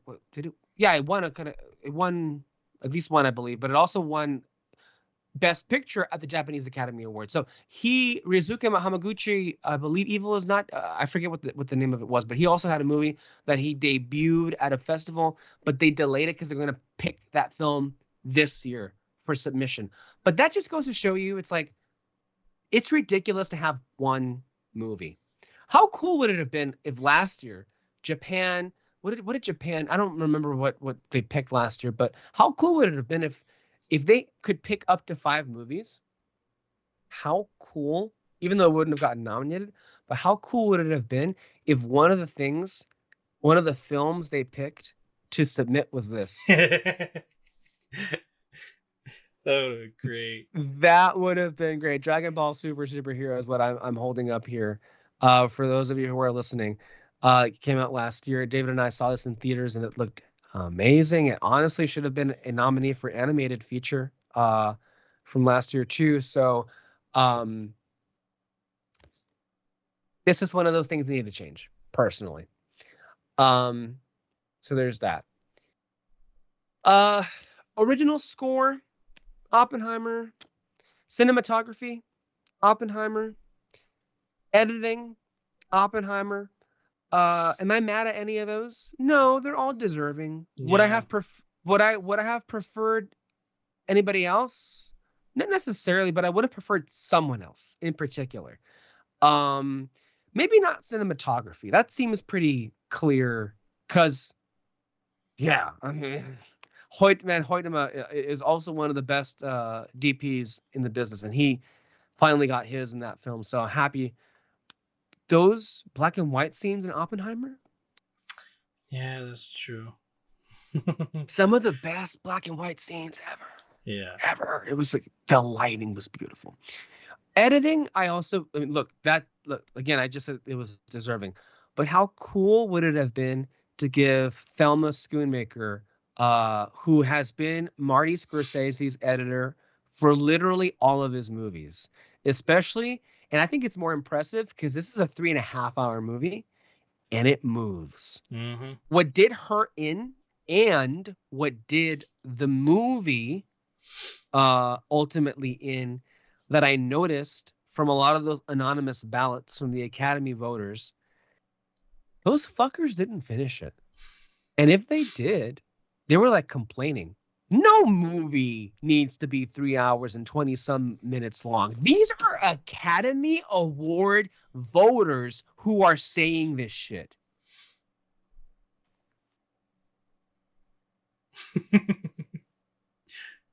So, yeah, I would have preferred Thelma, but that wasn't going to happen, apparently. And then similarly, with score, well, you had a number of options there. I do want to say something for the record, David. I don't necessarily feel John Williams was deserving of a nomination for Indiana Jones, and he was for this category. That being said, I listened to the score the other day. It's a nice score, but it ain't nothing to write home about. No, yeah. So I want to be clear. It's not a bad score. John Williams does not write bad music, but it didn't come to mind. And I think to me, what I go back to is, it's funny though, even though it's not that great of a score, it might be the best thing about that movie. It's just funny. But my mind goes back to when I was talking about that film with Peter, and he was like, "What? There was music? It didn't even register." Yeah, I mean, all you hear is just the main theme. That's it. Like as soon as it pops out, dun, dun, dun, dun, and you're just kind of like, oh yeah, this is Indiana Jones movie, right? yeah. So that was something I wanted to just briefly talk about with original score. But let me look at okay. So the other nominees were American Fiction, Flower Moon, Oppenheimer, and Poor Things. Poor Things has a great score. Obviously because it's nominated, and so does Flower Moon. But not to bring this up again, but you know what this should have come down to? Was another head-to-head matchup between Boy and the Heron and Spider-Verse. That's what this category should have come down to. It should have been those two. Joe Hisaishi and Daniel Pemberton should have gone all out for score. Mm-hmm. No, yeah, for sure. Especially because like I really don't remember the score much for Oppenheimer and Flower Moon. It was just those two really that are. I mean, in terms of like all the movies I've seen, like which of these the score stood out for me? Yeah, it's Spider-Verse, Boy and the Heron, maybe Godzilla. Past Lives, I think that one kind of stood out to me too. Yes. Super Mario, but I mean I don't really count that only because the music for that, like, it's memorable or like it's iconic. That's what I'm trying to say. So, but yeah, Godzilla, Spider-Verse, Boy and the Heron, Past Lives. I would have chosen those.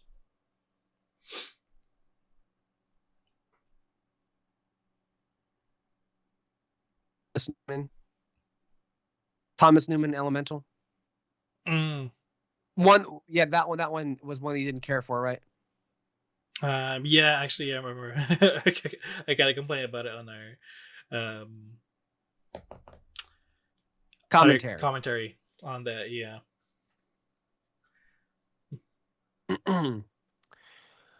So there was that.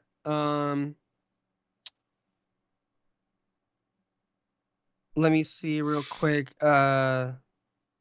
Sound. Oh, you know what? I should have said something. When Godzilla won, a lot of people were predicting The Creator. The Creator would have been a great winner because The Creator had great visual effects.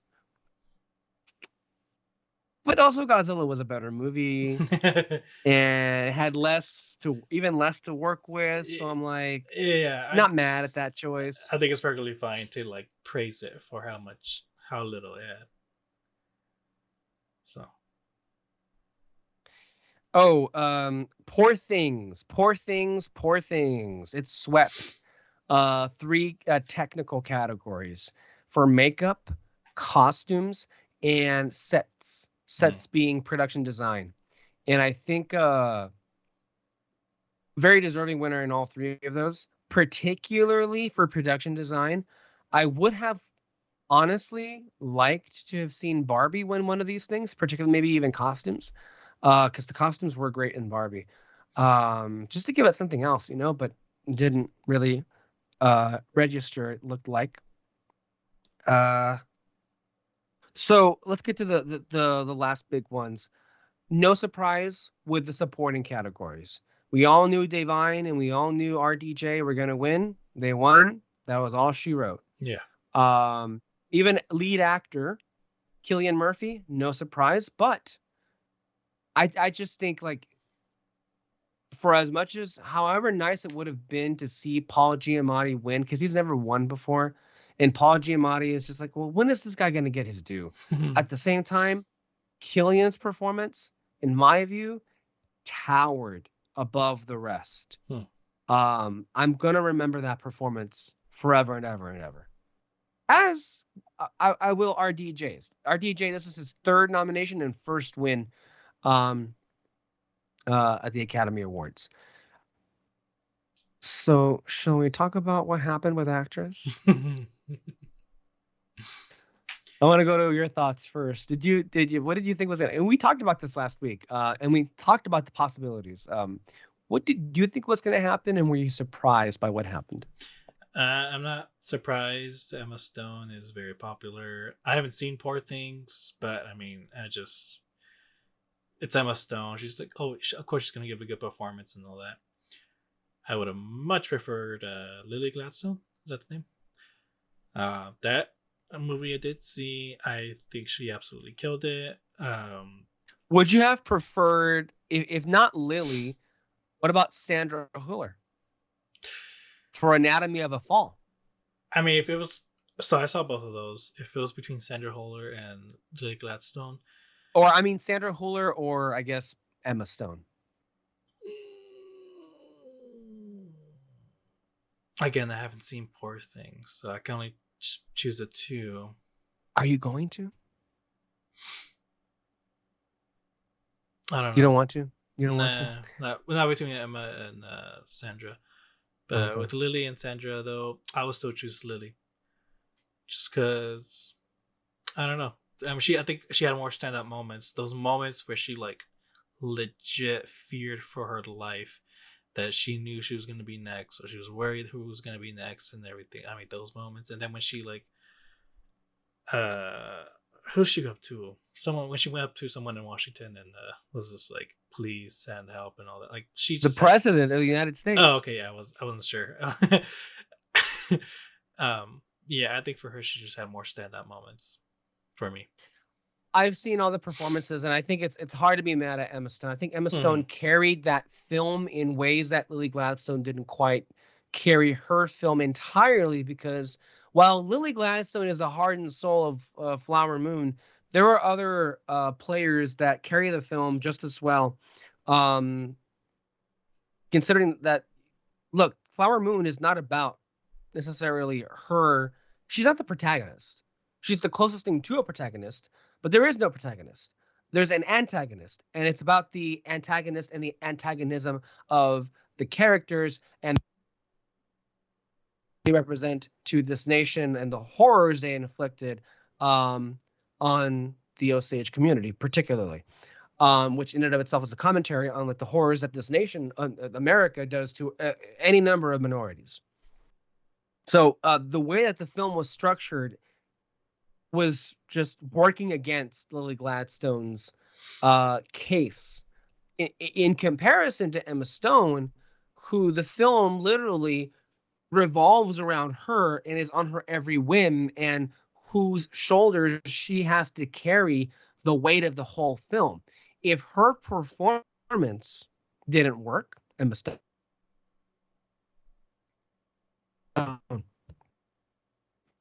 The whole thing kind of lived and died with her. So I think Emma Stone is a great winner. As we've been saying here, she's very popular. She's very well liked. This is a group of people who don't care if they've already given you an award. They will give it to you again, particularly in acting, and they did just that. There's a lot to say on this. On the performance of it, who would I have voted for? No question, Lily. I think Lily just blew me away. Yeah. Especially this is somebody who I did not know about. And her basically stealing the show from Leonardo DiCaprio and Robert De Niro, who, by the way, were not sleepwalking in this film either. But her going toe-to-toe with them and outdoing them in some scenes, she is going to be a legendary performer. No doubt about it. Should she have won? I think so. However, the circumstances being what they are, with hindsight, even though I don't think I required any hindsight, I was saying it, and we were all here saying it the entire way through. What ended up happening, unfortunately, was all too predictable, David. We talked about this several times on the show, even when it was first announced. Now, look, rules, schmools, sure, whatever. And that's not even necessarily about that, because they allowed her to run in lead. And if she wants to consider herself a lead, she's free to do so. But at the same time, I just feel that it's rather unfortunate that people have deluded themselves into thinking that somehow a loss is better than a win. Because ultimately what ended up happening is everyone assumed Gladstone would submit herself in for supporting and that she would run the table and win all of them. Now, people are saying that even if Gladstone, as a way to kind of defend her, even if Gladstone had remained in supporting, that she would be having a hard time beating Da'Vine Joy Randolph. And I'm like, you people are taking crazy pills. Da'Vine Joy Randolph has an Oscar today thanks to Lily ejecting herself from that category. Do you honestly think Lily Gladstone would not have completely swept? She was sweeping, by the way, all the critics' prizes, even in lead. So if she were in supporting, I am sorry, Da'Vine, you were great in the holdovers. You would not have won anything if it wasn't for the fact that Lily chose to run in a different category. The same thing happened last year with Michelle Williams in The Fabelmans, who, by the way, people don't talk about it enough, but she was also amazing in that movie. But what happened? She ultimately was not the main character of that film, but because she was like, well, I'm the lead female, so she put herself in lead. She put herself in the running against Cate Blanchett and Michelle Yeoh, which is asinine to me because she chose to basically lose instead of winning in supporting, where while there were some outstanding candidates like Hong Chow and Stephanie Hsu and Jamie Lee and Carrie Condon and Angela Bassett, the only reason people like Angela Bassett or Carrie Condon or Jamie Lee, who ended up being the winner, do you know why they won? Because Michelle Williams was not in the category.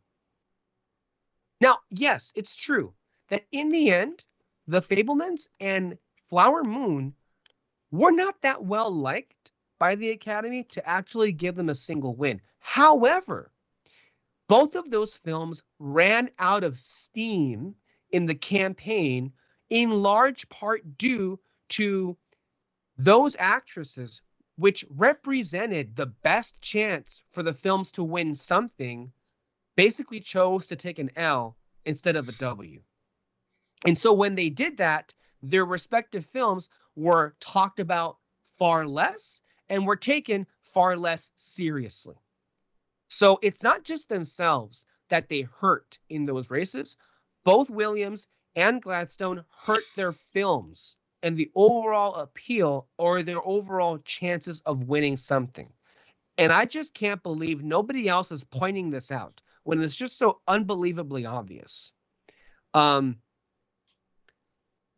So it's just like, yes, The Holdovers was a far more liked movie than Flower Moon, yes. But no matter how much liked you are, you cannot get in the way of momentum.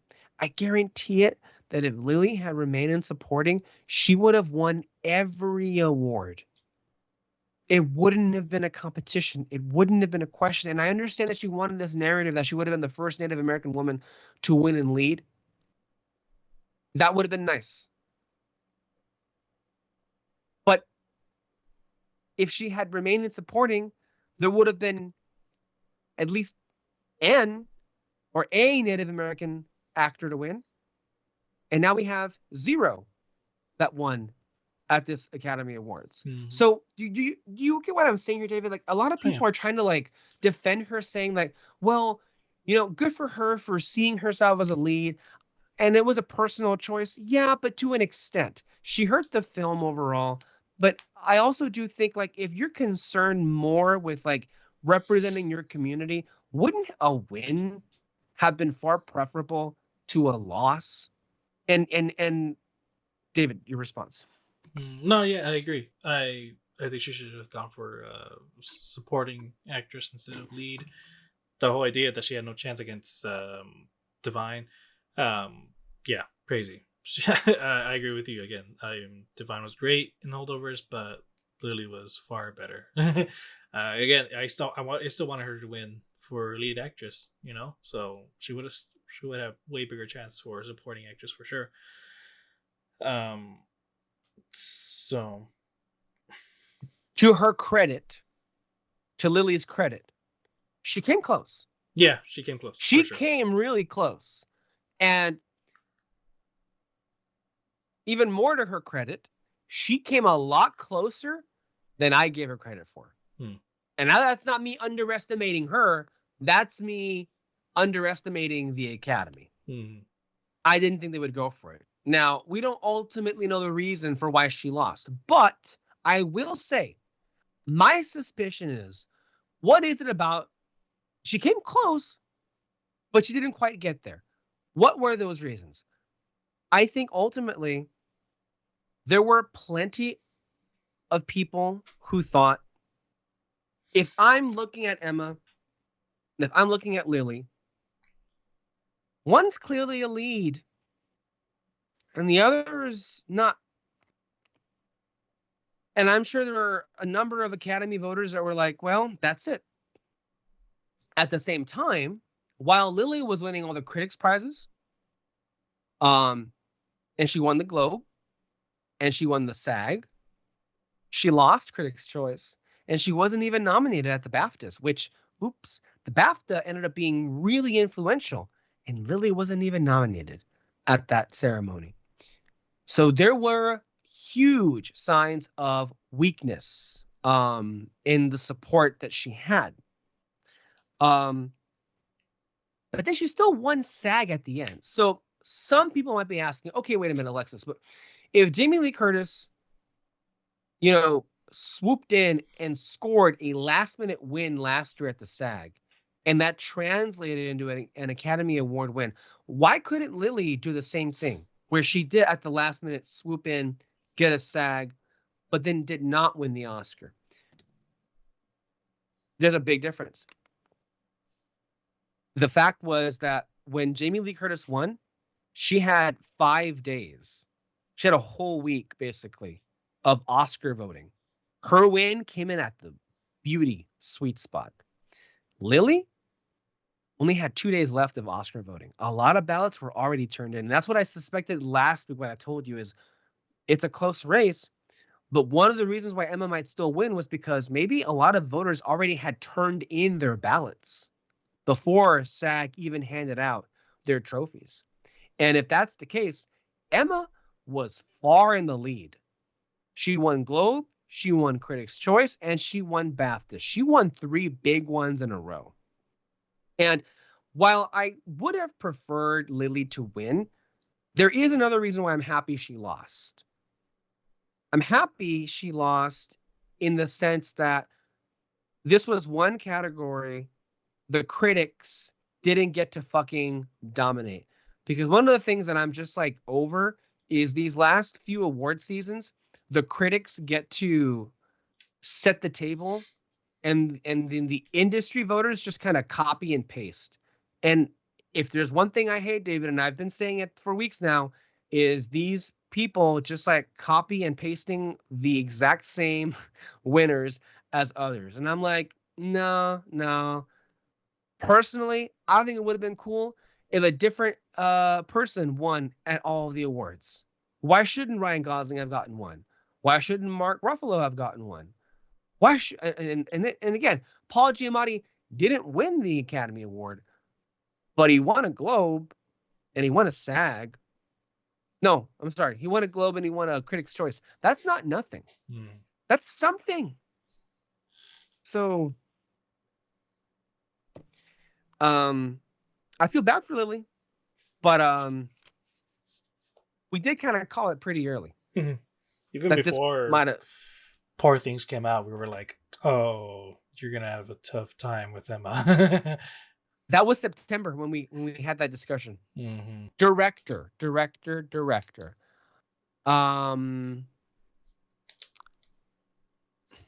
What do I say about this?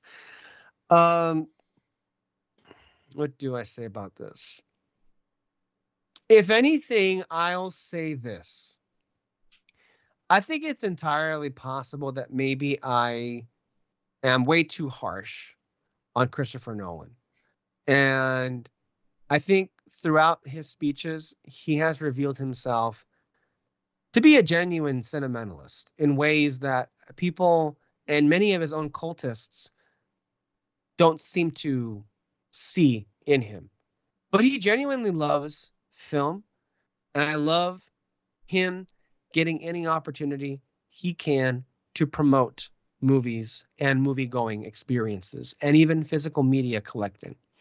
And I think it was very intentional having Steven Spielberg be the one to hand Chris Nolan the Oscar.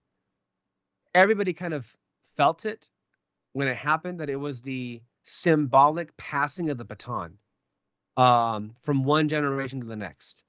And in many ways, Christopher Nolan is the Steven Spielberg of our time that we're living in right now, with the amount of success that Nolan has had, and also in the way that Nolan has influenced the movie industry, similarly to how Spielberg influenced the movie industry back in his prime.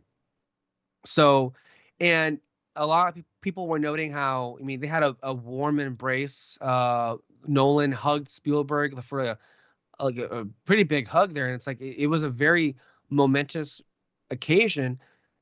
I think what Spielberg and Nolan also had in common is it took a while for them to get their first Oscar for directing. Like I told you, Spielberg's first film came out in '76, his first big one with Jaws. He did not get his Oscar for directing until 1993 or 1994, I want to say, with Schindler's List. Nolan, and I'll say this, Nolan should have won for Dark Knight. And I'm not even sure that's a controversial opinion. He should have won for The Dark Knight for directing. I'm saying it. And that should have won Best Picture. But Oppenheimer is great too. Maybe even better. And especially when it comes to directing, it is a directorial achievement. Wow, this movie just keeps falling. So that was nice. I liked his speech. But as I'm sure you can already guess, David, you know what else would have been nice? And dare I say, maybe even nicer? Can't even get the words out before you already know what I'm going to say. But it's like the fact that Spielberg was there handing off the Oscar. It would have been sweeter if it had gone to Martin Scorsese. If only because he's 82. Mm-hmm. And he might have made, Spielberg himself called Flower Moon Scorsese's masterpiece. Hmm. I think the film is a masterpiece. I think Flower Moon, considering how it performed this award season, is disgustingly underrated. It's disgusting how no one gave Best Director or Best Picture to this movie. It's just kind of confounding to me, because I love Oppenheimer, deserved to win. Flower Moon's better. Just putting it out there, it's better. Well, actually, I don't remember, but I said Nolan should get for director because I mentioned it. What he did with that movie from like a technical standpoint, I think it's fantastic. I just want to get it. Oppenheimer did win for Best Picture. So that's the one I would have wished Flower Moon would have won, because as much as of a technical achievement Oppenheimer was, to me, Flower Moon was a better movie just because from everything else, cinematography standpoint, editing, acting, and all that, it just hit me more. I just thought it was more, I don't know, artistic is not really the right word, but like just some of the images of it kind of hit me more than Oppenheimer did. It hit harder. Yeah, where again with Oppenheimer, again from a technical standpoint, I still love that scene where they take the bomb away and like you hear it, you know, it's going away, but you keep hearing the chains of it rattling over and over, like as like this ongoing thing it's always in his mind and everything. Like that from like a sound perspective, editing perspective, and all that, like fantastic. But it's just all technical stuff that's interesting about it, really. Unlike Flower Moon. So I didn't mind him winning for director. I wouldn't have minded as much. I don't mind generally. I want to say I think he's a very deserving a winner, and I think for a lot of the reasons that you just said, I think it would have gone over a lot better if somebody else had given Scorsese a directing prize here and there, because it wasn't just the Oscars. There were a lot of awards. Mm-hmm. And you're telling me not one of them could have given Scorsese something? Yeah, for sure. That's what I mean. Mm-hmm. So yeah, Oppenheimer won Best Picture. That's that. That's it. Anything else to say about this year? So next year, Dune 2, Best Picture? Yeah, sure. Why not? Let's do it. Let's just do it now. Let's cancel the show. Let's just give it all the Oscars now. And there it is. I'm curious to see, because I know a lot of people were saying that, wow, the strikes didn't really affect the movies that came out in 2023 too much. It's because those movies are already in the pipeline. Mm-hmm. I'm curious to see what effect the strikes have on this year's movies. So just putting it out there. With that being said, I want to move on to the last thing we're going to discuss today. That was, personally, very hard news to hear.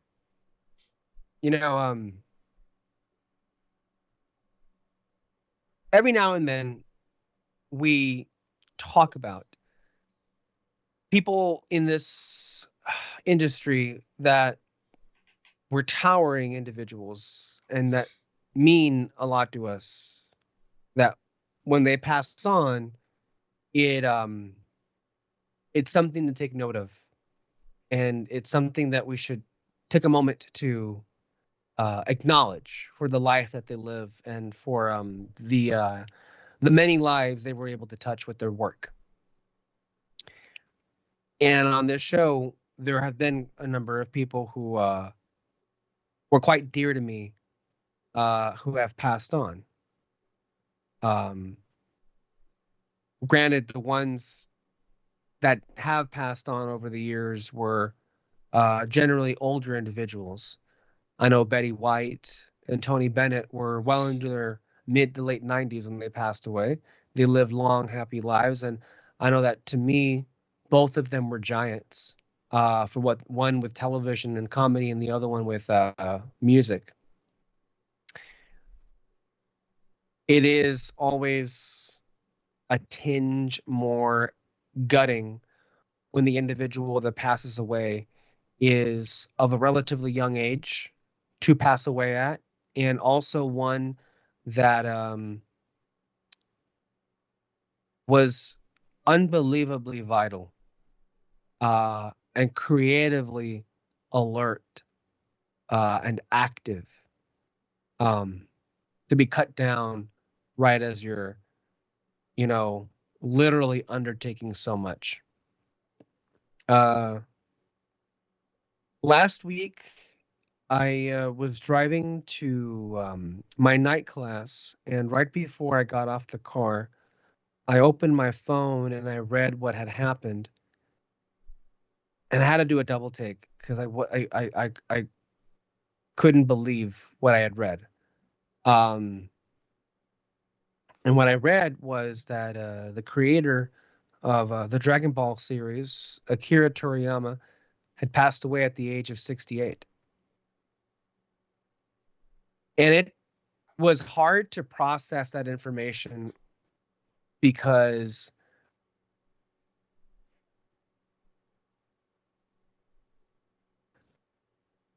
like, what? What? This is a joke, right? Like, this kind of can't be. As you might be able to tell, this is hard for me to talk about, and it hasn't really hit all the way in just yet. But I want to make it very clear to me that, very clear to all of you, that Akira Toriyama, to me, was in a very elite group of creators that shaped the person who I am. To me, Akira Toriyama is up there with Walt Disney, Dr. Seuss, just whose work is so culturally revolutionary. You can't separate it. And whose imagination and wonder was so sprawling that it captured the imagination of all those around the world. And similarly, like Walt Disney and Dr. Seuss, Akira Toriyama, and his work, largely, not exclusively, but largely, come from the days of my childhood. So as you can imagine, it was very difficult to hear about it, to read about it, and it was difficult, but then also really joyous at the same time, like melancholy, to see the outpouring of emotion, the outpouring of support from all over the globe, in hearing the response to this news.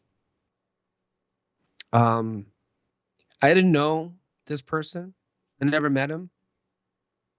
But I feel like he was one of the closest people that I was ever with. And I feel like he was one of the people that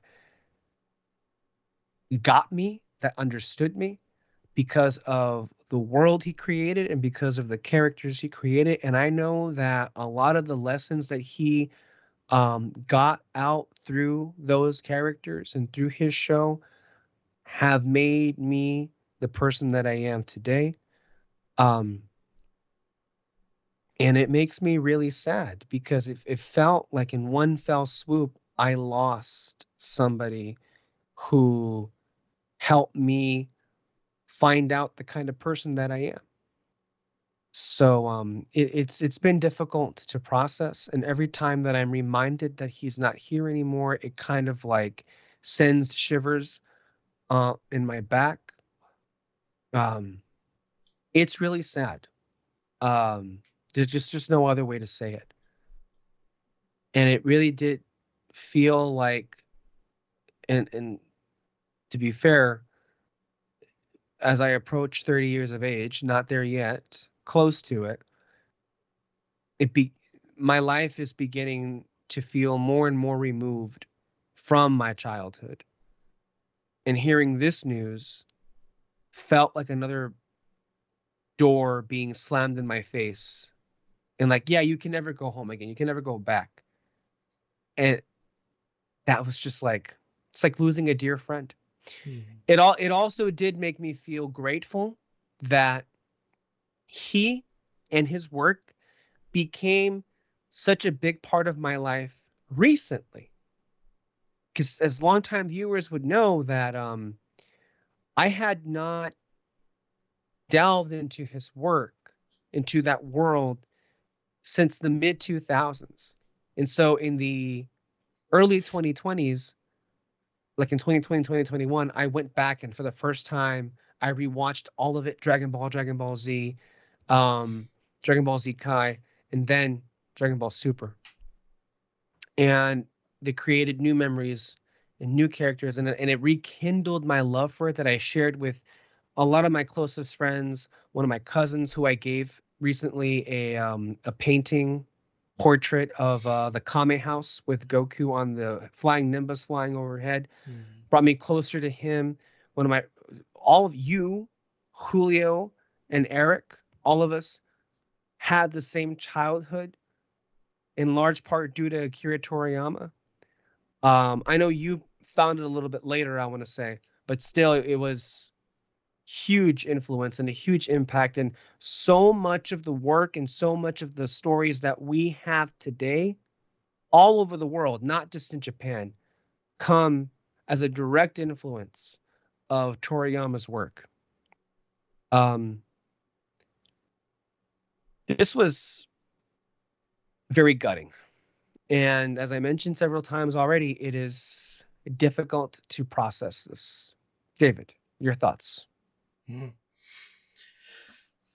No, yeah, I mean, like you said, um, Dragon Ball Z wasn't really a big part of my childhood. I actually watched it when I was in high school.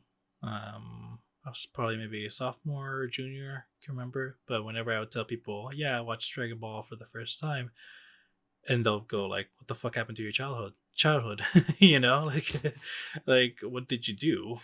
Hey, I mean, I saw other Other things. things. Yeah, Yeah. I saw other things.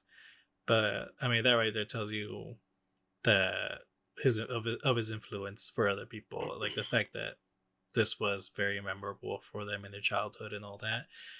And that's, I mean, that's the biggest thing that I can appreciate about this whole series is just that he really did make something memorable. Some people they might not be into it because maybe they're just not into anime or something like that, but you can't really deny Goku is just a fantastic character. He's an Like icon. icon, He's an icon. just very lovable, the kindest of all characters and all that. And I mean, then there's just the rest. Vegeta and um, oh, what's his name?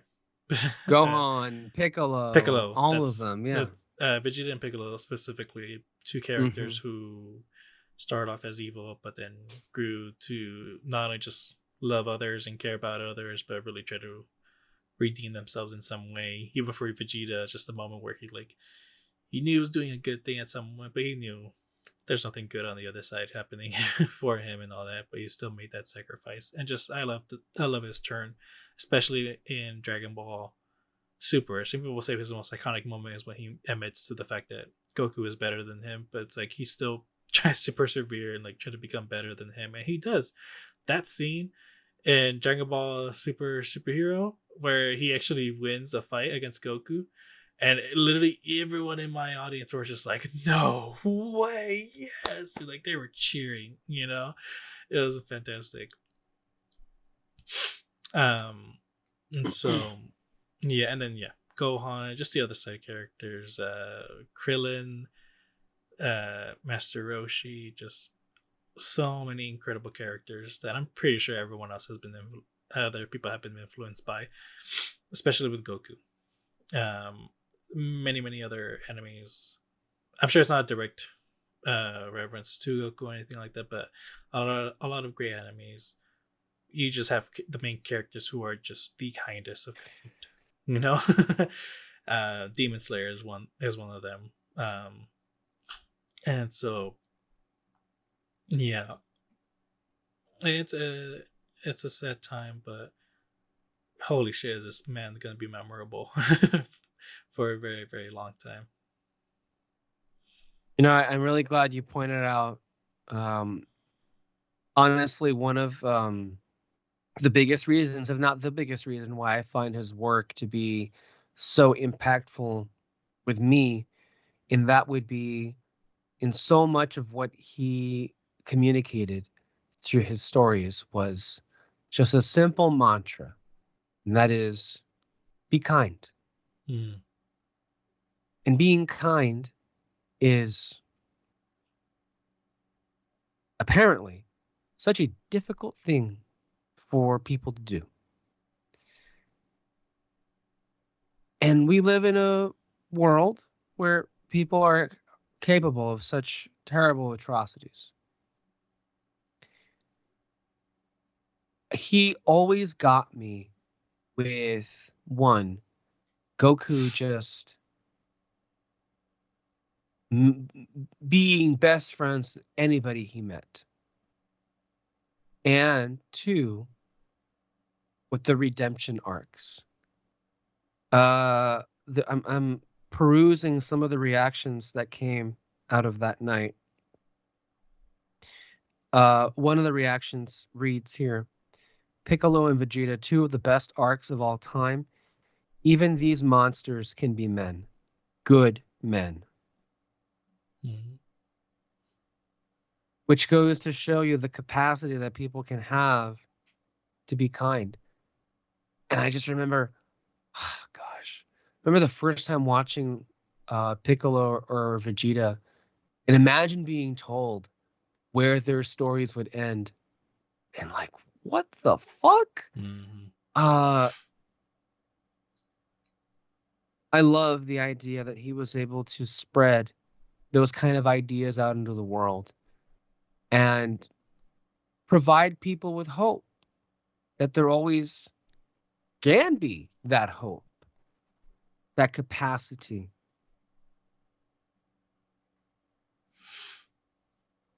to find here. One comes from at Randy Jones.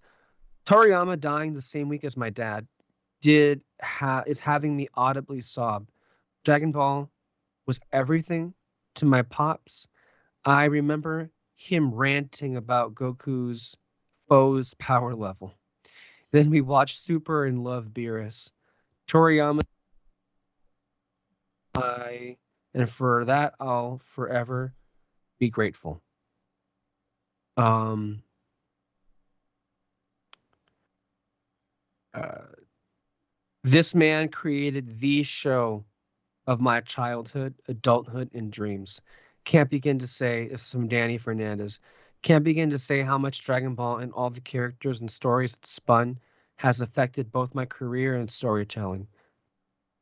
And then one thing I take to heart is Akira Toriyama accomplished the feat of being 100% Japanese and somehow also Mexican. The Mexican community really lost in Abuelo. And that's something to note is that because his work with Dragon Ball was so beloved by the Mexican people, many considered him an honorary citizen of that nation and culture ultimately.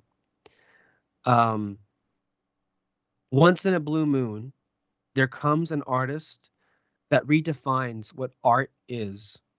They cut out their own corner in the world and impact millions of people and inspire countless creatives.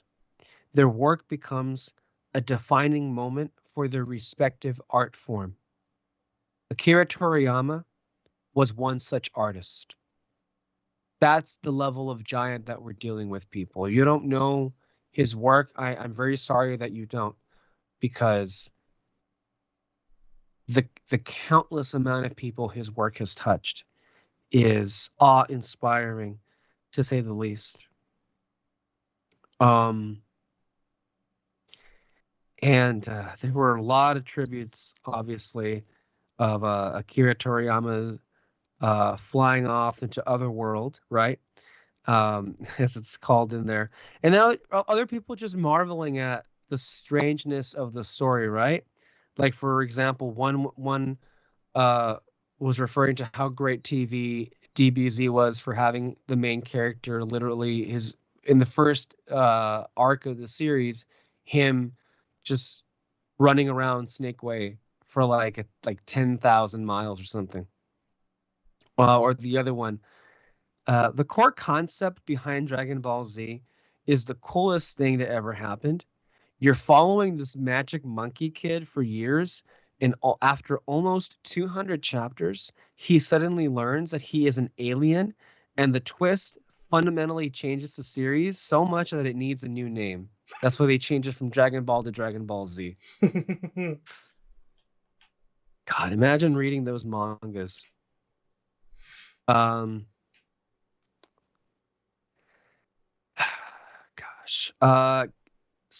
Saber Spark. Kid me cried when Goku went Super Saiyan for the first time. My classmates hyped up the moment, and I remember springing home off the bus to not miss the episode. It was magical, and to this day, I still work out to DBZ music.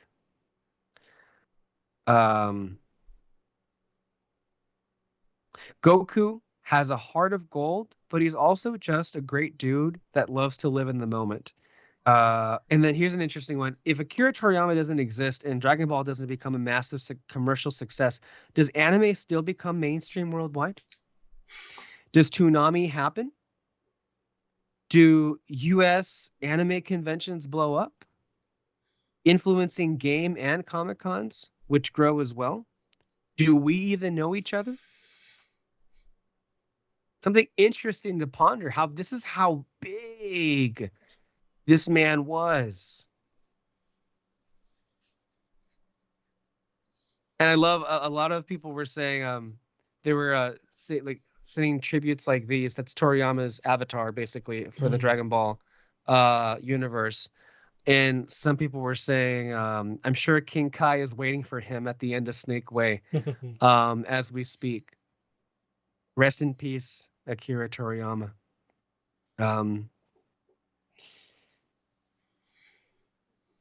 And I could keep going. There's so many, and there's too many. But as another one here, the worldwide outpouring of emotion after the passing of Akira Toriyama speaks volumes to the value of human connection between art, artist, and audience. Without his heart, so many of ours would not be broken upon his passing. Rest in peace. And this kind of goes back to what Carrie Fisher would say, which Meryl Streep once repeated at the Golden Globe Awards.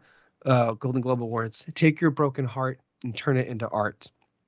And then it kind of, goes off in this never-ending cycle. But